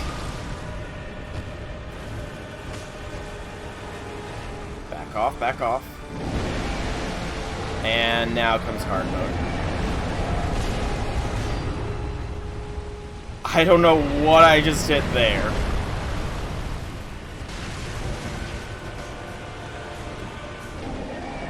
But that was kind of fun. I think I went flying a little bit there. Oh, shit. Oh, what? What? Bullshit. Oh. That should not have killed me. That should not have killed me. It was like there was the damage ore was still there even though it was gone. Oh, that sucks. I need to stock up on more paper. I definitely need to stock up on more paper. That was close. We got both of the arms broken, as well as the head. I don't know if breaking both of the arms and the head is what triggered the arm tear. It's possible. In which case, that's a little bit worrisome, but...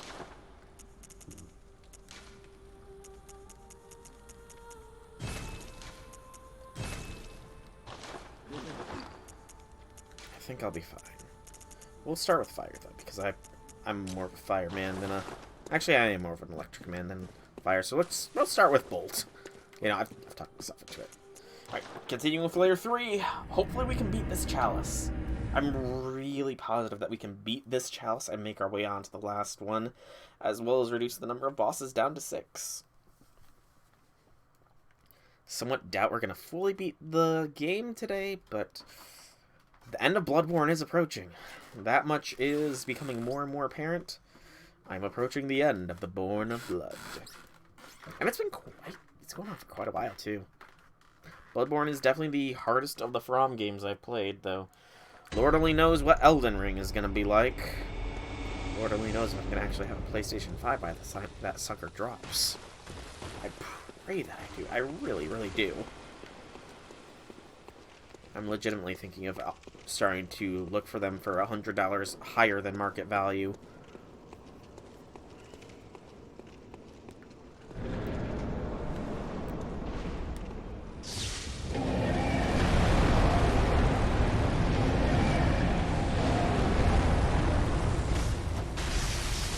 Okay, I don't think the lightning does as much as fire did, unfortunately. I think about 361, I think I saw there.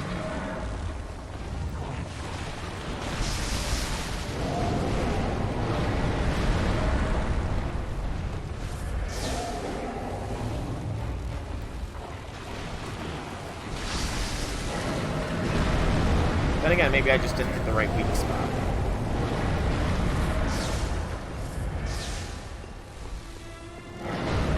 At the very least, this sucker does not have...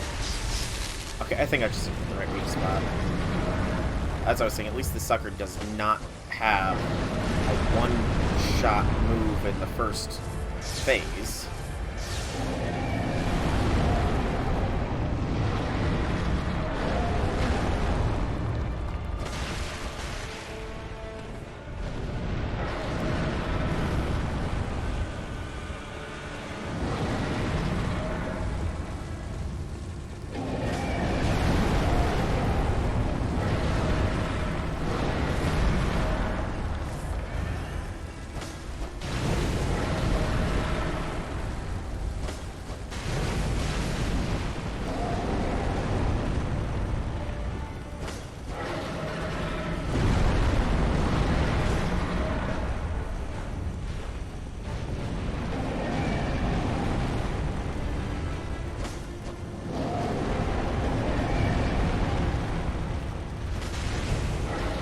Totally didn't mean to hit that arm.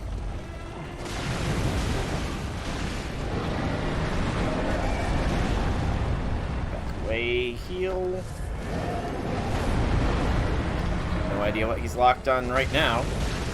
Certainly isn't me.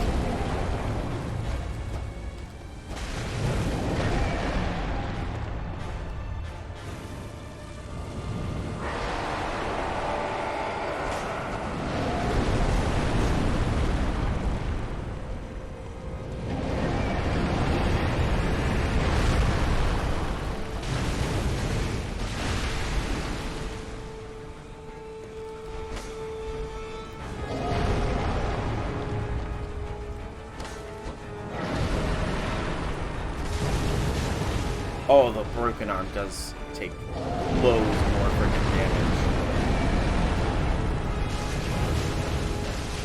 But the head takes more still.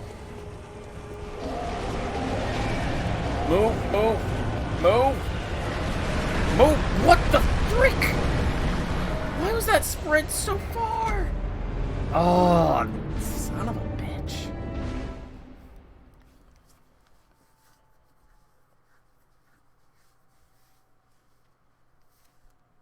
He must have moved to his third phase of sputtering, where he spreads it far and wide. Had I angled my camera up, I would have seen it. So that's my own fault. 'Tis my own fault. Oh well.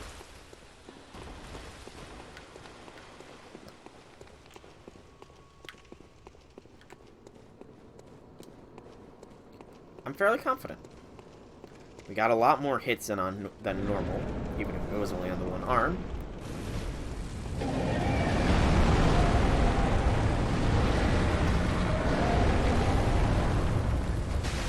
Okay. Just confirming, leg takes vastly reduced damage.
It's almost like he's learned, maybe? It's like it's stopping me, or at least attempting to stop me from going on to the right side.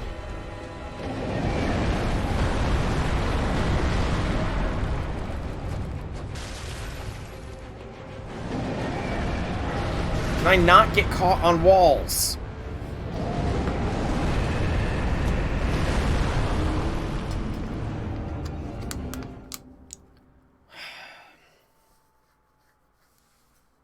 Frickin' walls, man.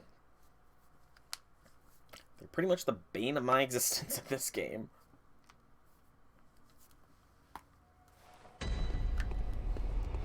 But that was really well. We went a long time before we started to take any damage. Okay.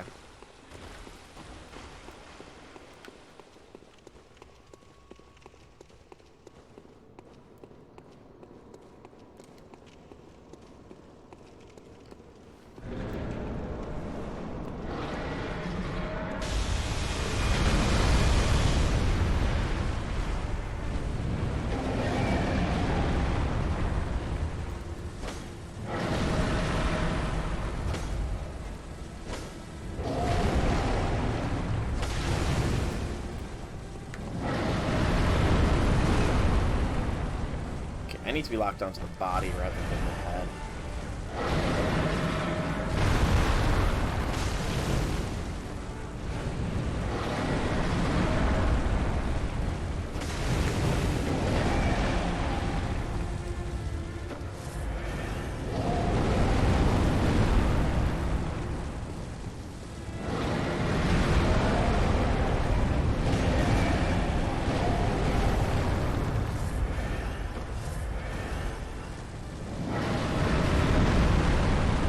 I have no idea how the heck I pulled off that earlier success. However, I'm having trouble mimicking it. There we go. I think I got back. Almost got back.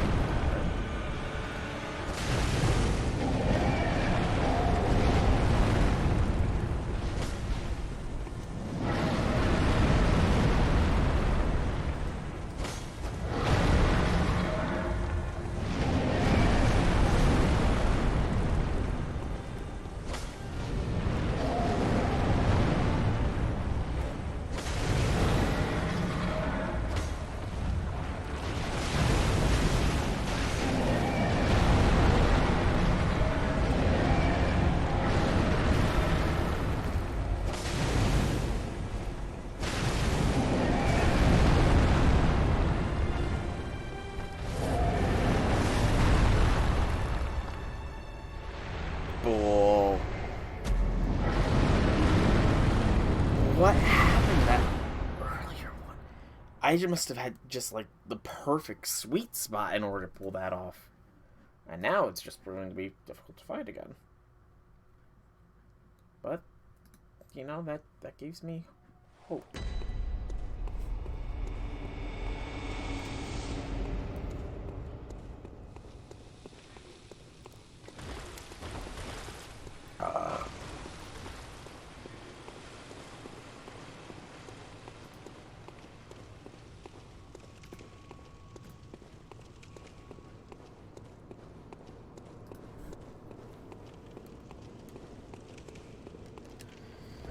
Alright, I'm starting to run low on fire paper again. I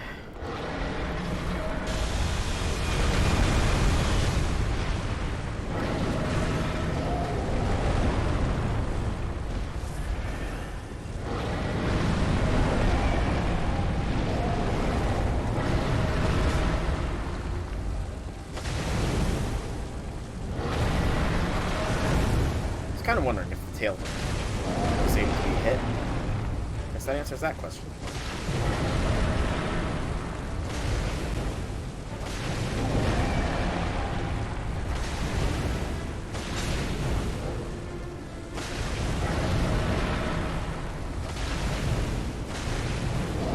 There we go. I think I found the sweet spot again.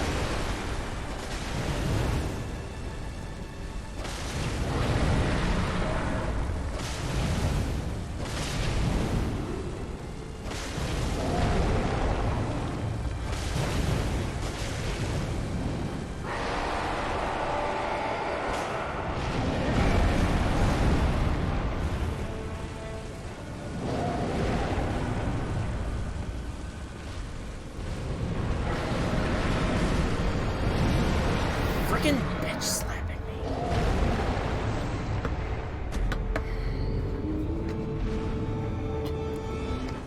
Part of me wants to just know if that sweet spot still exists, even if the arm is broken. Because if it does, then that could be a very good way to take this fight down, since it takes extra damage when broken. You know? I'm gonna try without the fire paper added on, maybe.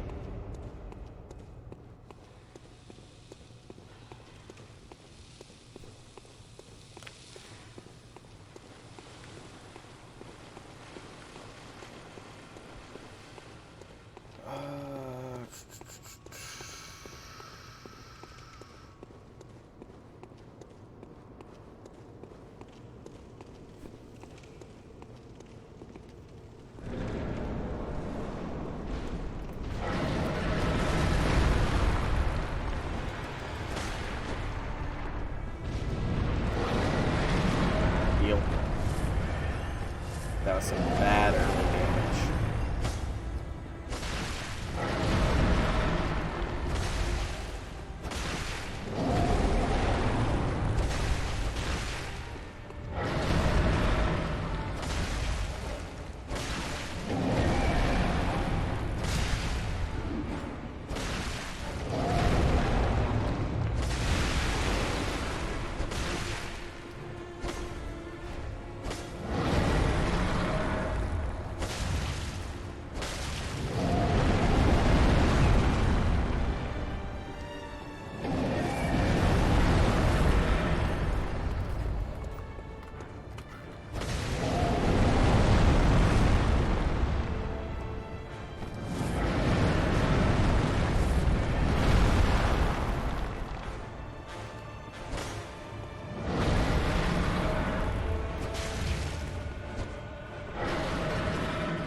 Attack pattern definitely changes after we break one of the arms.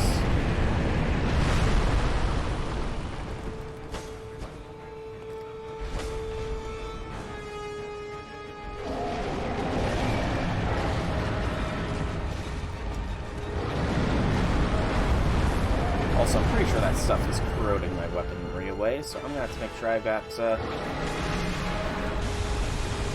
means to repair.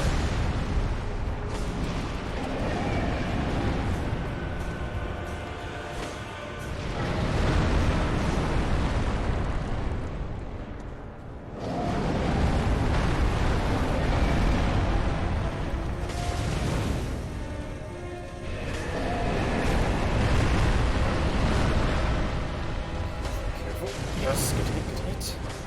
Oh, come on. Back off. Ouch.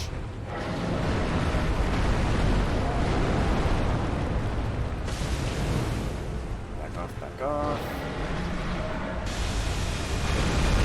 No! Oh, he looped back around. I didn't even see it.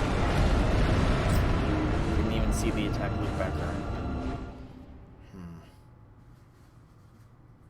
So I'm not sure if it's definitely the entering of the second phase that leads to the increased, or to the changed moveset. First phase, you can somewhat cheese if you find that sweet spot.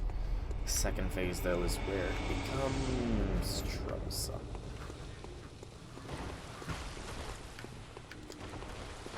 While the extra damage is good, trying to constantly stay on top of having the fire or bolt paper apply just isn't really worth our time.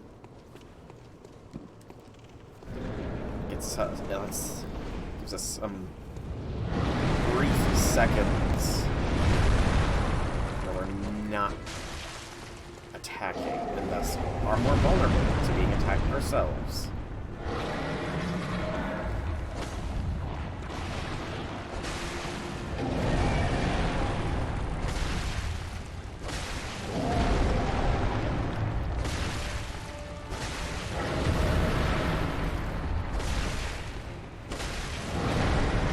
guess we do plenty of damage without. 391 per attack, it looks like.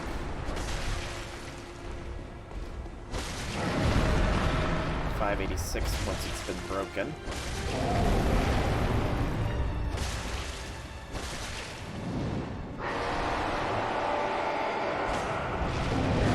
There's the phase switch, so we're in phase 2 now. So getting to that arm is definitely not as possible.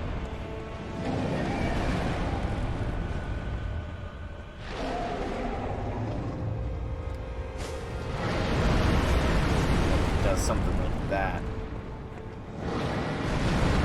It is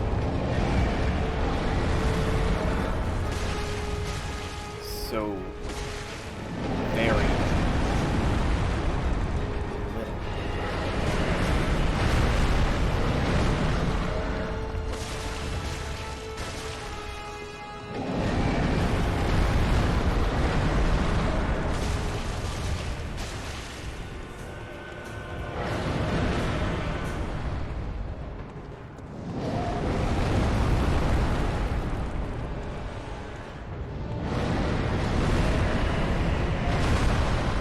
That opportunity to heal. It's a great attack otherwise to go in on the head on parts. I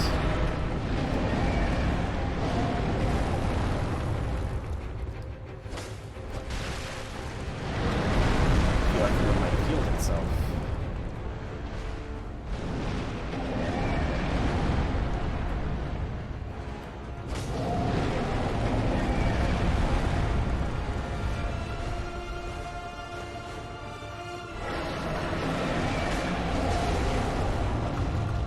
Positioning.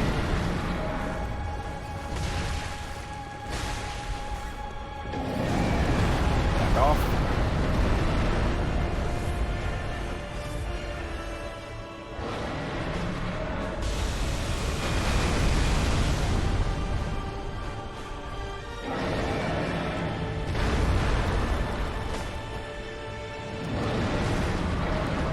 Off.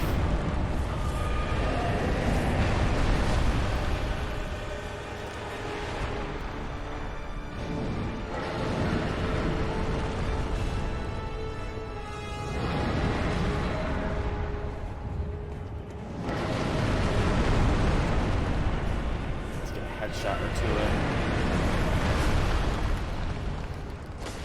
Oh.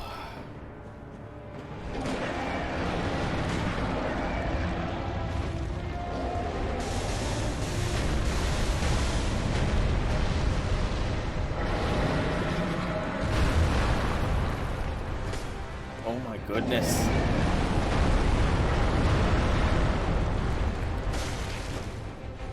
I'm just missing these headshots, man.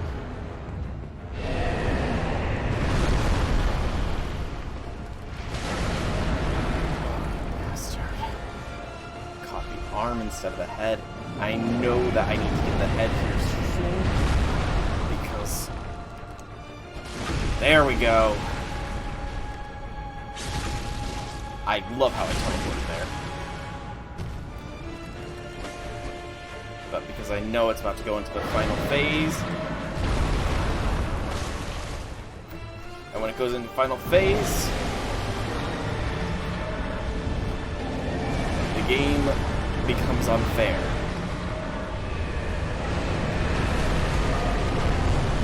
Evidence. But there's no real way to skip the final phase. Because unlike the orphan, you can't just keep the pressure on and cause the final phase to flub. There's no way even prolonging it. It's almost like it's this guaranteed thing. First phase is easy enough. Second phase, I don't know, it's not gonna be easy. I could go for more visceral attack. I could probably drop the fire res at this point. And maybe even the physical res.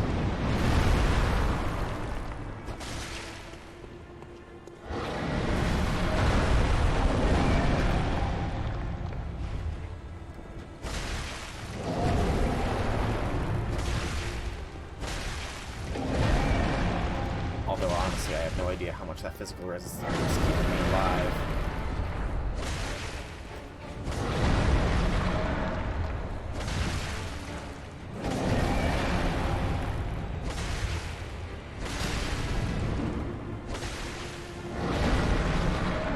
Going for more visceral damage might not necessarily be a bad thing.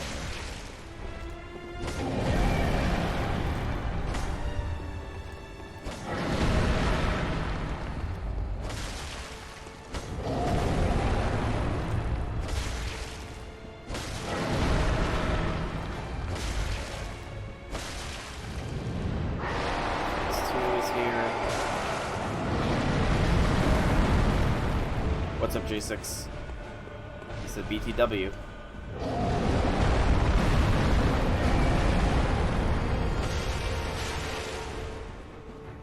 Yes, I did in fact see the new Ryoma.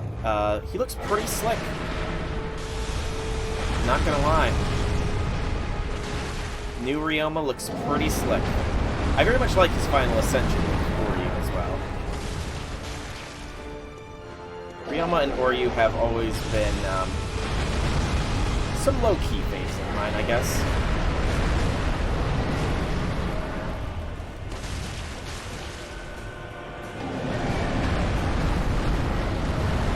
It's, you know, it's nice having an official couple servants.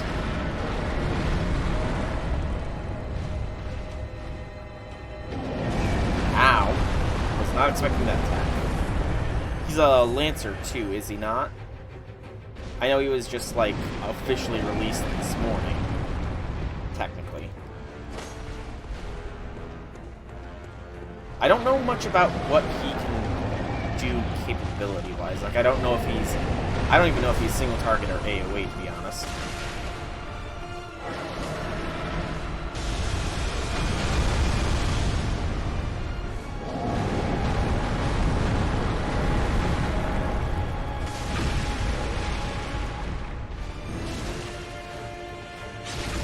Art's AoE.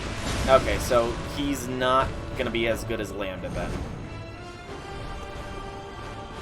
Because Lambda is the queen.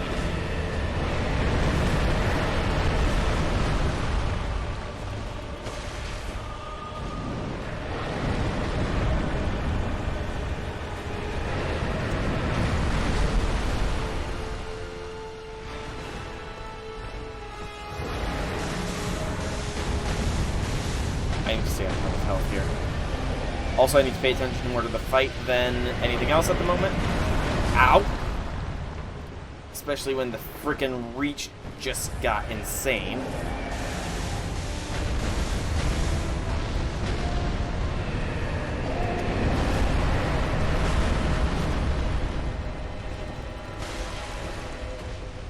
Okay, so the severed limbs don't actually take any damage.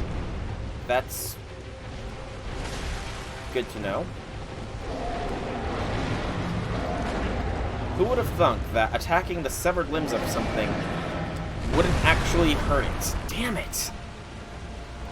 I just had to roll into a wall. Just had to roll into a wall. So first is an arts damage buff, second is a battery, third is an arts and buster up. Okay. So it is pretty much comparable to Melt's kit, I guess. Yeah, that does seem fairly excuse me. Does seem fairly comparable to Melt's kit. A 50% battery, not bad. Is he a 4 or a 5-star actually? That is something worth asking. 4 or 5-star? 5-star. Interesting. So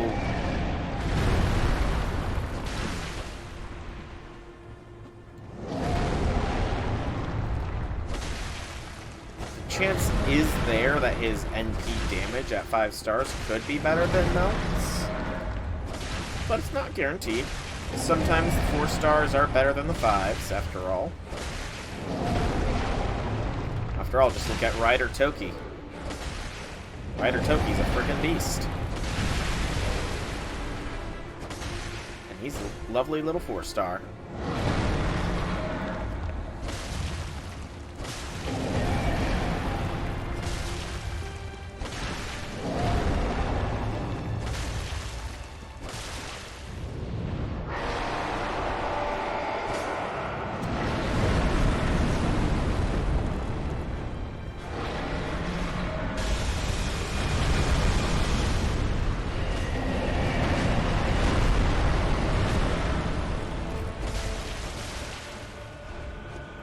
Higher HP.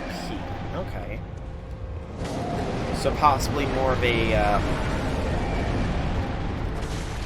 survivability focused one? Maybe? Oh yeah, he's a beefy boy. Or they're beefy pair.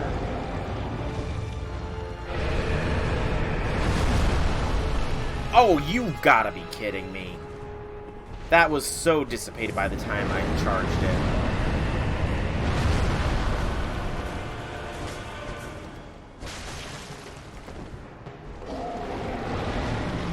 And isn't that more than... Actually, 15k HP. Is that more than John?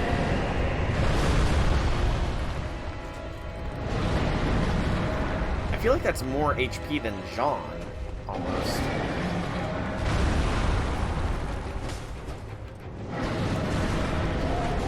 Back off! Thank you, circle button.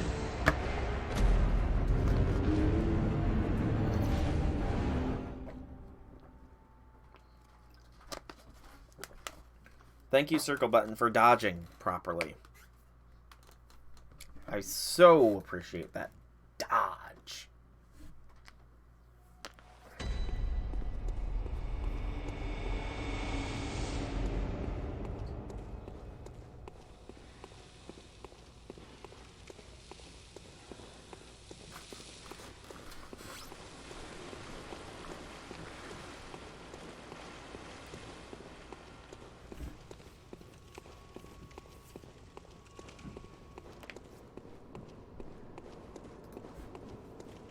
Looks different in the NP.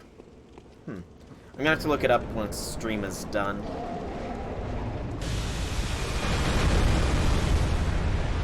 I will most certainly have to look up the Ryuma Oryu duo. Once stream is done.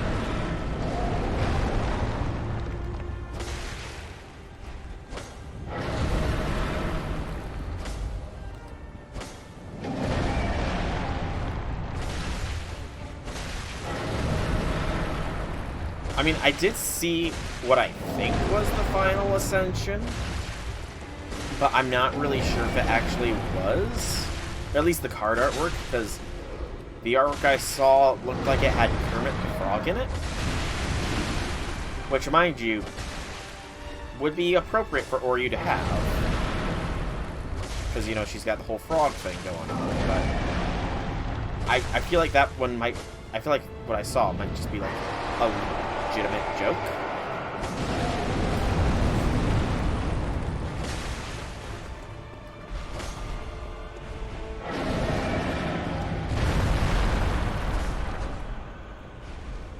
I should probably get out from underneath this big... Whoa, I got stomped. I got squished.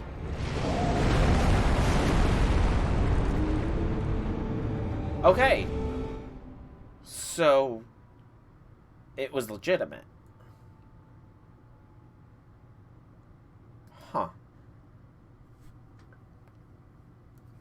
I mean, I thought it was a very good-looking Final Ascension art, except for, you know, the random Kermit the Frog, but, you know, if that's legitimately the Final Ascension artwork, then, I mean, it certainly adds something unique to the, artwork. Definitely gives it that Gouda feel, I suppose.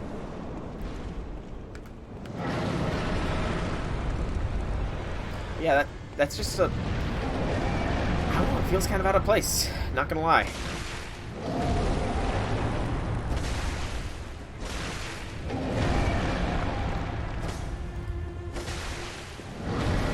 mean, there's nothing wrong with that. It's just, you know, when a literal frog sock muppet is in the final ascension of an otherwise quite beautiful looking artwork,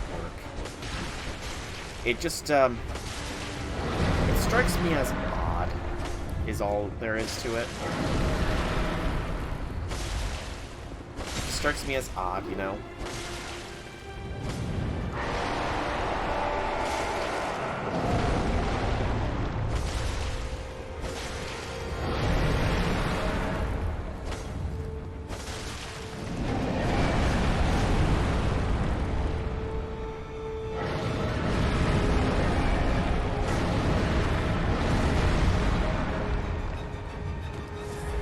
Yeah, I know. That's why I said Kermit the Frog. That's the thing.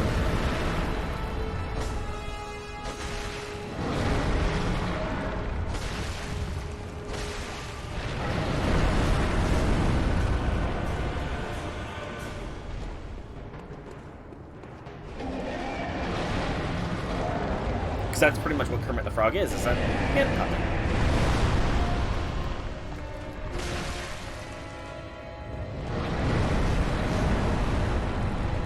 I need to start baiting the head.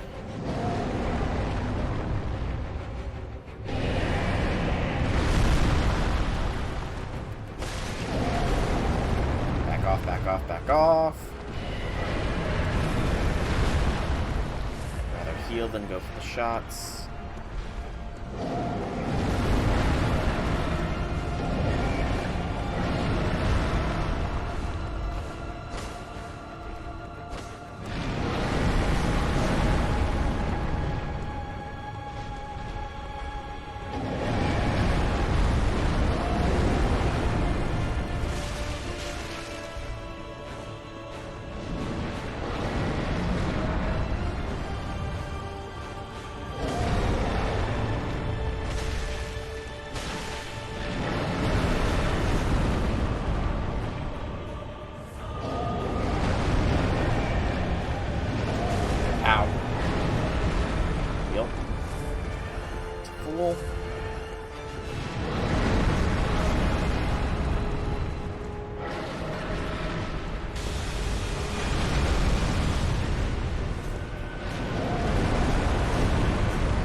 Okay,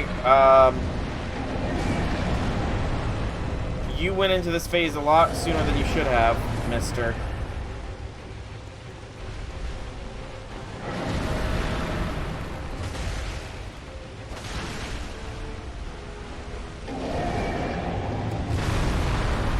Son of a biscuit.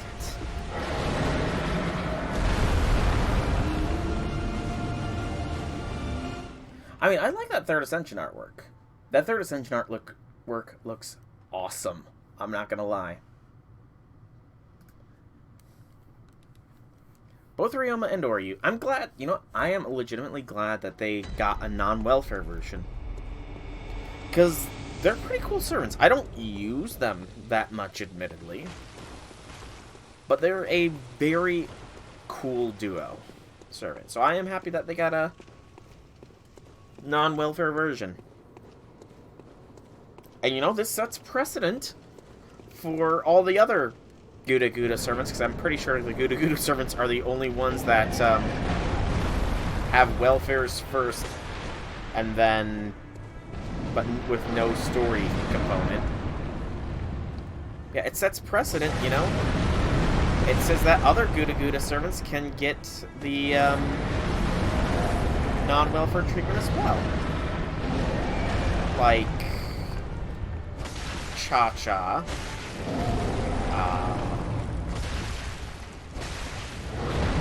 I'm trying to think.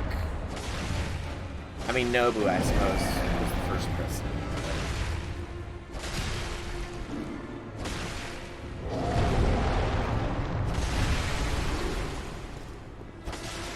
So Nobu, Cha-Cha, Oryu, and Ryu.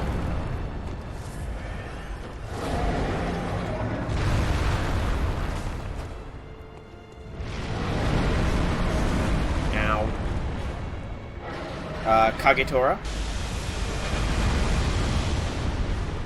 She could get a non-welfare version now.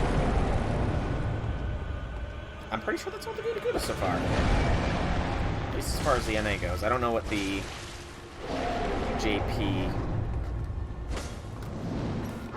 had for Gouda 5, if anything.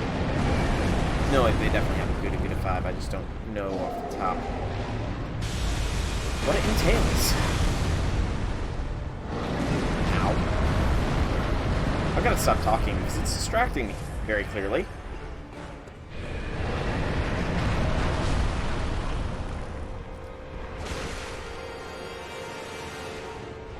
Oh, Gouda 5 has no welfare. Like, Gouda 5, isn't that the one where Nobukatsu joins the friend point banner for the extent of the event? So, I mean, it's somewhat like a welfare, you know, in a way. If anything, it's probably easier than most welfares. Because, I mean, friend points, you know, realistically enough, you should have a metric ton of them. Since you don't really need to use them outside of, like, very specific circumstances.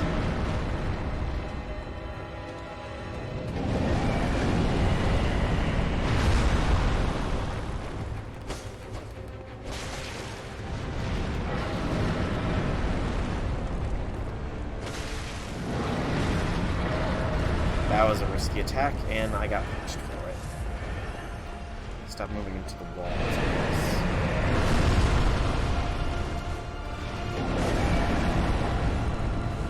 Oh, he called me out there.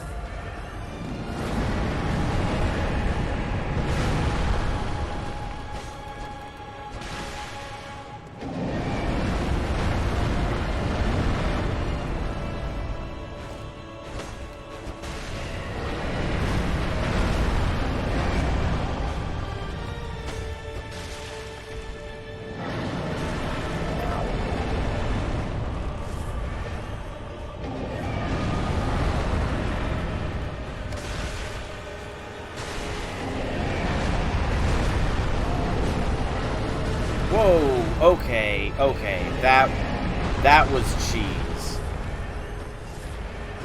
That was a cheese quick cancel.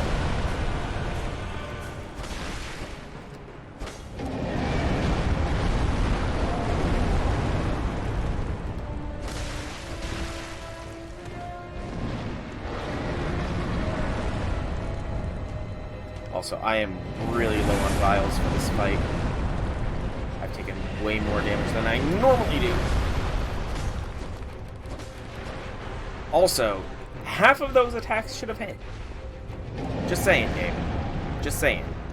Like, a good half of those attacks should have hit.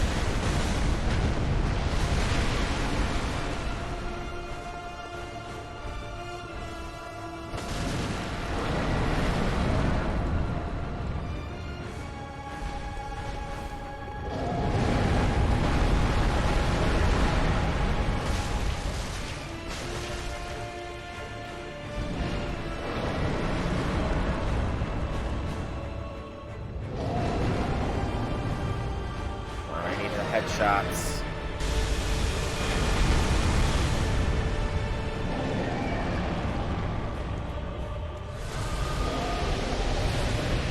I think that just healed the limbs.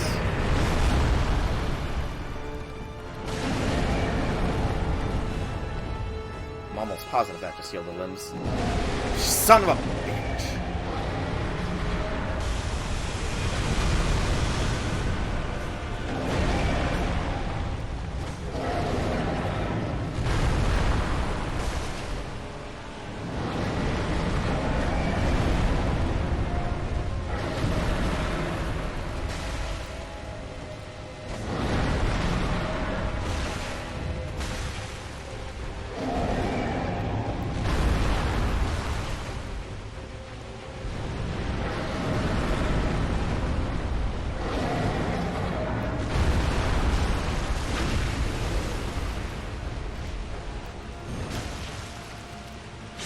hits, good hits. Oh, it's close.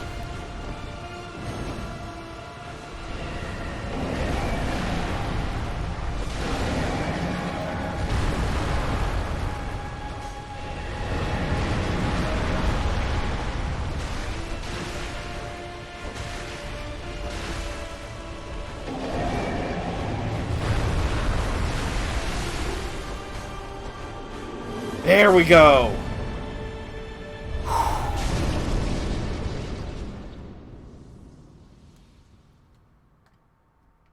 Alrighty.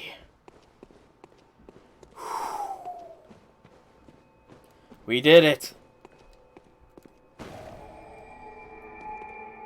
It was a It was a gamble, honestly. I took a gamble there. But I did notice that when it hopped, if I moved, I oftentimes moved right into its grasp, so not moving apparently does work against Amygdala. Good to know for the probably never gonna fight him again, but good to know. Alright, so that leaves one chalice remaining. The Great Thumeru Aerithil Chalice. We need 2 more red jelly.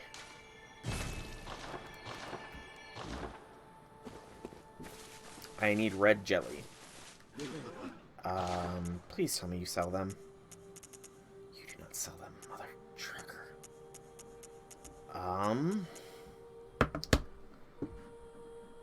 Bloodborne. Red jelly.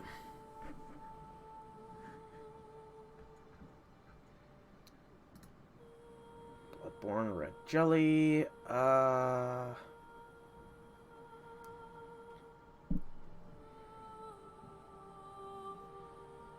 So, they can be purchased from the messengers after completing the dungeon I'm trying to get into. So I need 2 more.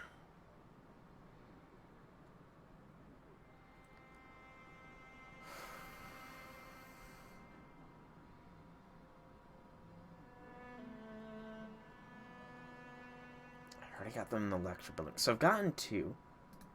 But I've also used a few, I think. So, okay.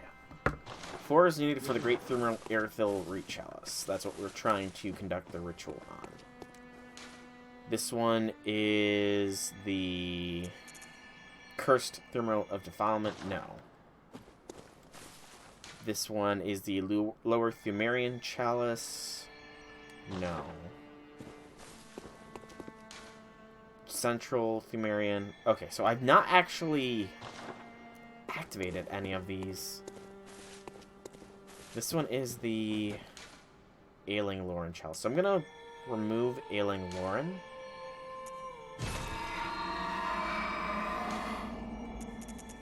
So the Lower Lauren. Do I have Lower Lauren? I do have Lower Lauren. It's a hard dungeon. Or the Great Is. I do have the Great Is stuff. This will take all my Pearl Slugs. Do I need Pearl Slugs for the Great Thumeru Aerithil Chalice? I don't. What does that Great Is Chalice have? Because it says there's 2... That's in layer 3. I'm going to be going down to layer 3 regardless, though.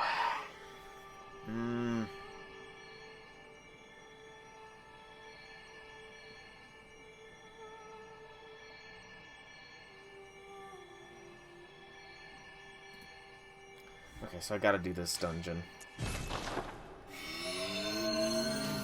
The dungeon doesn't have anything spectacular in it. It's the one I got from killing Abritus, which means I believe Abritus is the final boss of it. If I'm reading correctly. Yeah, Abritus is the final boss of it. So it's nothing special. Let me... Guess keep pumping endurance. Spend the remaining of our echoes on vials, because we are quite low. And I guess I've got to at least make it down to the 3rd layer, I think I said. Yeah, the third layer is where these are. Ugh. So we're not quite done, because we need to start making our way through this dungeon now. Oy vey, that's gonna be a pain. Well, at least I can see what the dungeon looks like here, because we are pretty much at time. So we'll get an idea of the dungeon, and I guess we got another... We defeated 2 bosses and added another 3 to the repertoire. Well, not really. We only added... So we defeated 2 and added 2 bosses that need to be done. I suppose is a better way of putting it. Yeah, I like that way of putting it.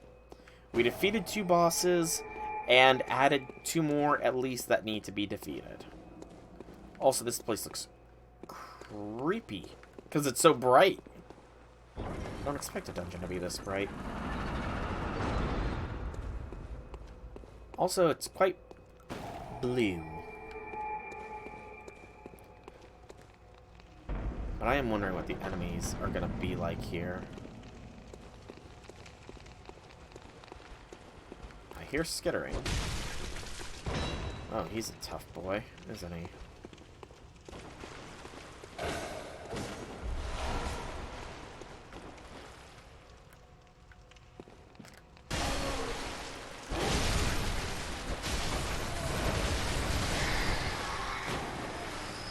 Okay, that's not terrible. That's what all the skittering was. Rodentia. Numerous.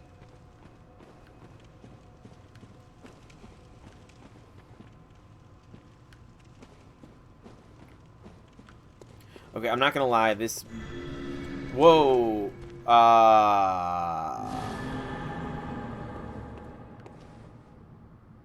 Okay, so I have to look out for traps, apparently.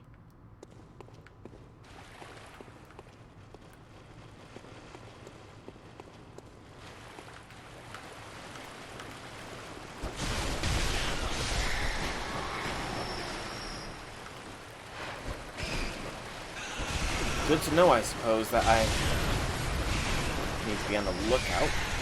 Oh, son of a bitch.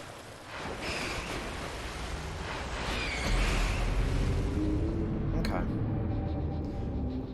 Also, these rats are quite clearly more mutated than the others. I think I'm going to try and push through at least the first layer here. Or at least to get to the first layer's boss. Just to see what we're up against. Before I call the stream. I like the feeling of doing that. It feels right. After all, this is only the first layer, so it's not like it should be too intense.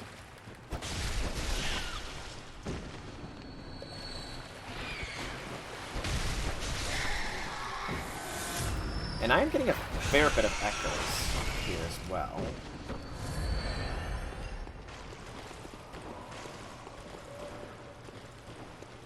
Which is nice.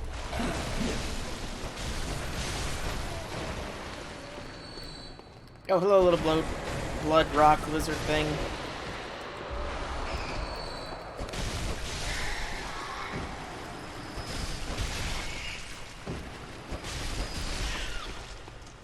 I am only by luck avoiding getting smacked by these rats. Blitz, blitz. That's all there is down here. I don't know why I was teleported.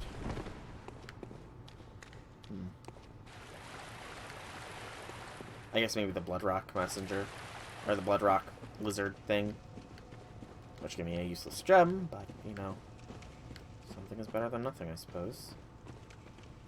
Okay, so that must be the trap. That's actually fairly easy to avoid.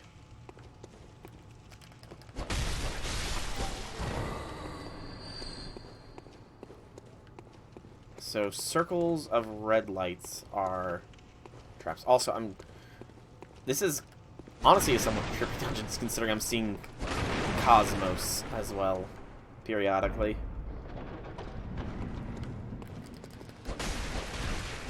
Oh, I thought that was a lizard. But no, it's Ebritus's spawn things, which are apparently not bird, dog, larva, hybrid things.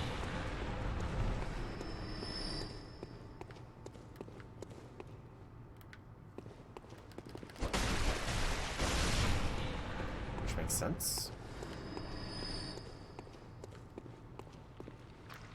Oh, frick, a brain bastard.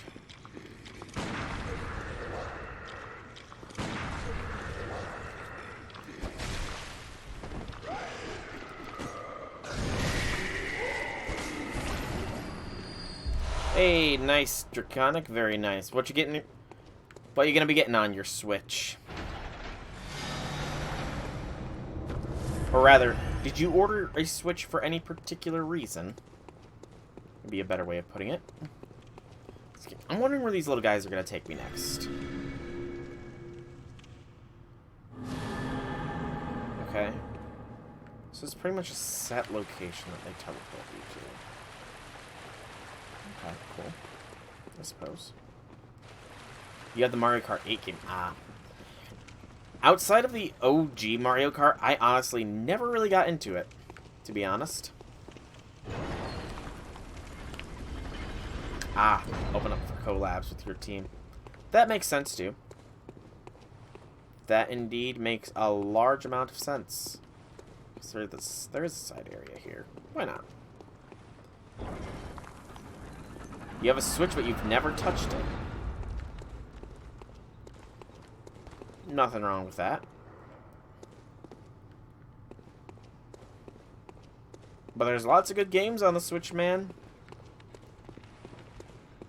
Lots of good games.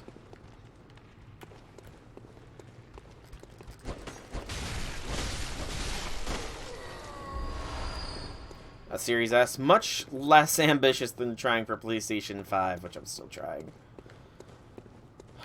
I don't know if did I say it in stream, but I plan on... I think I might have said it in stream, but I'm thinking of possibly offering $100 above market value to anybody that can get me a PS5. Plus shipping and handling, of course.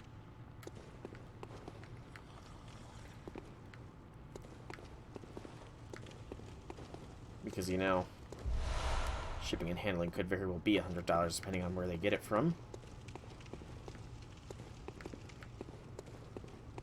Did I? Yeah, I did hear... I'm pretty sure you guys are the ones that told me he got a second one, which makes me feel all sorts of things. Shit. That was the brain sucker, man. Okay, brain sucker man goes down. But yeah, I might get a hold of Misakai. If he got a second one, then maybe he can get a third, you know? I'm sure it's possible. Did he now? Yeah, I'm definitely gonna have to get a hold of Misakai then. Because I desperately want a PlayStation 5 before Elden Ring drops at this point. At this point, it's just before Elden Ring.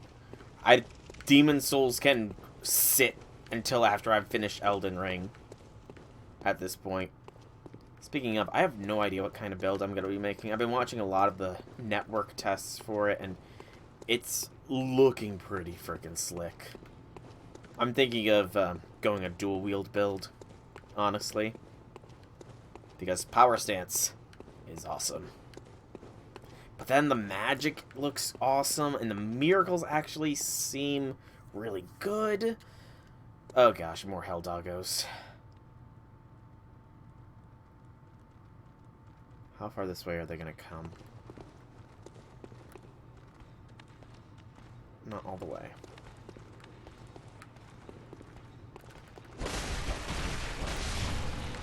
True, Black Friday is approaching fast. Black Friday, Cyber Monday, the whole shebang.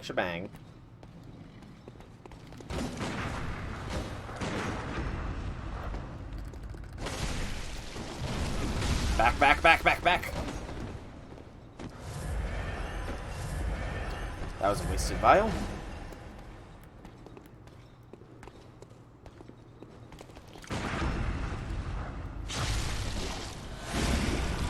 Miles Morales. I have heard a lot of good things about the Spider-Man Miles Morales game. Also with the original Amazing Spider-Man for the PlayStation 4.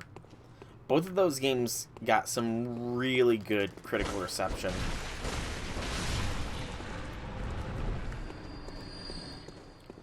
And I mean, the only issue I have with it is the fact that I've watched a playthrough of it.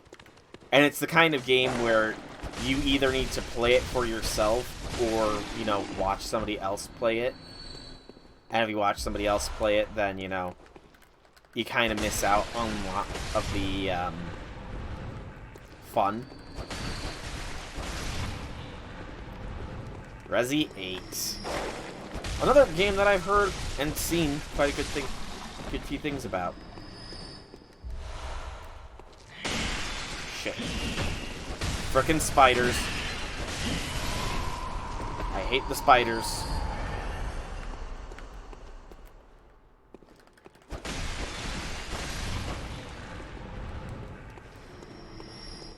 You picked up both? Nice. Yeah, I mean, for me it's more the games that will be coming out and some of the games that have already come out that are the appeal of the PS5 for me. Tempering. I think this is the end of the line here. Unless... Hey, I was right! That was a sneaky hidden pathway. See? See? You have to hit walls sometimes. What do we got here? Ritual blood. So it wasn't the most exciting hidden path, but you know.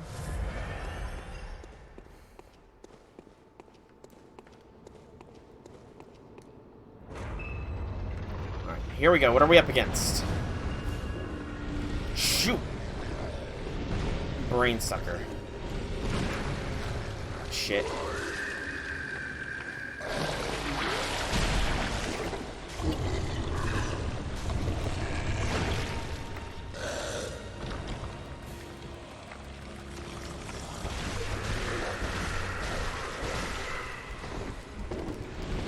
Shite! The stupid wall!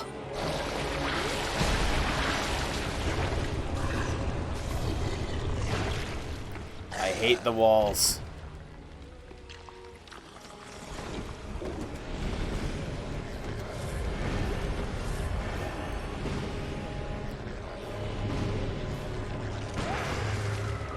Are you kidding? You can just grab me!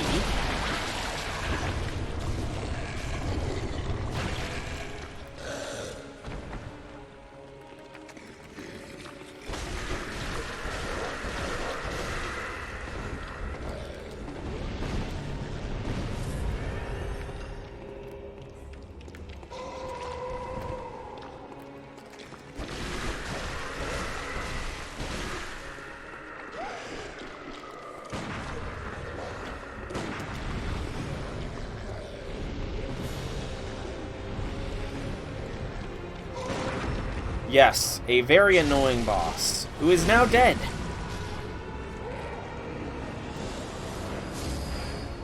Suck it, brain sucker. It sucked the eyes off my head is actually what it was doing. Because, you know, I have eyes on my brain, so it was eating those eyes.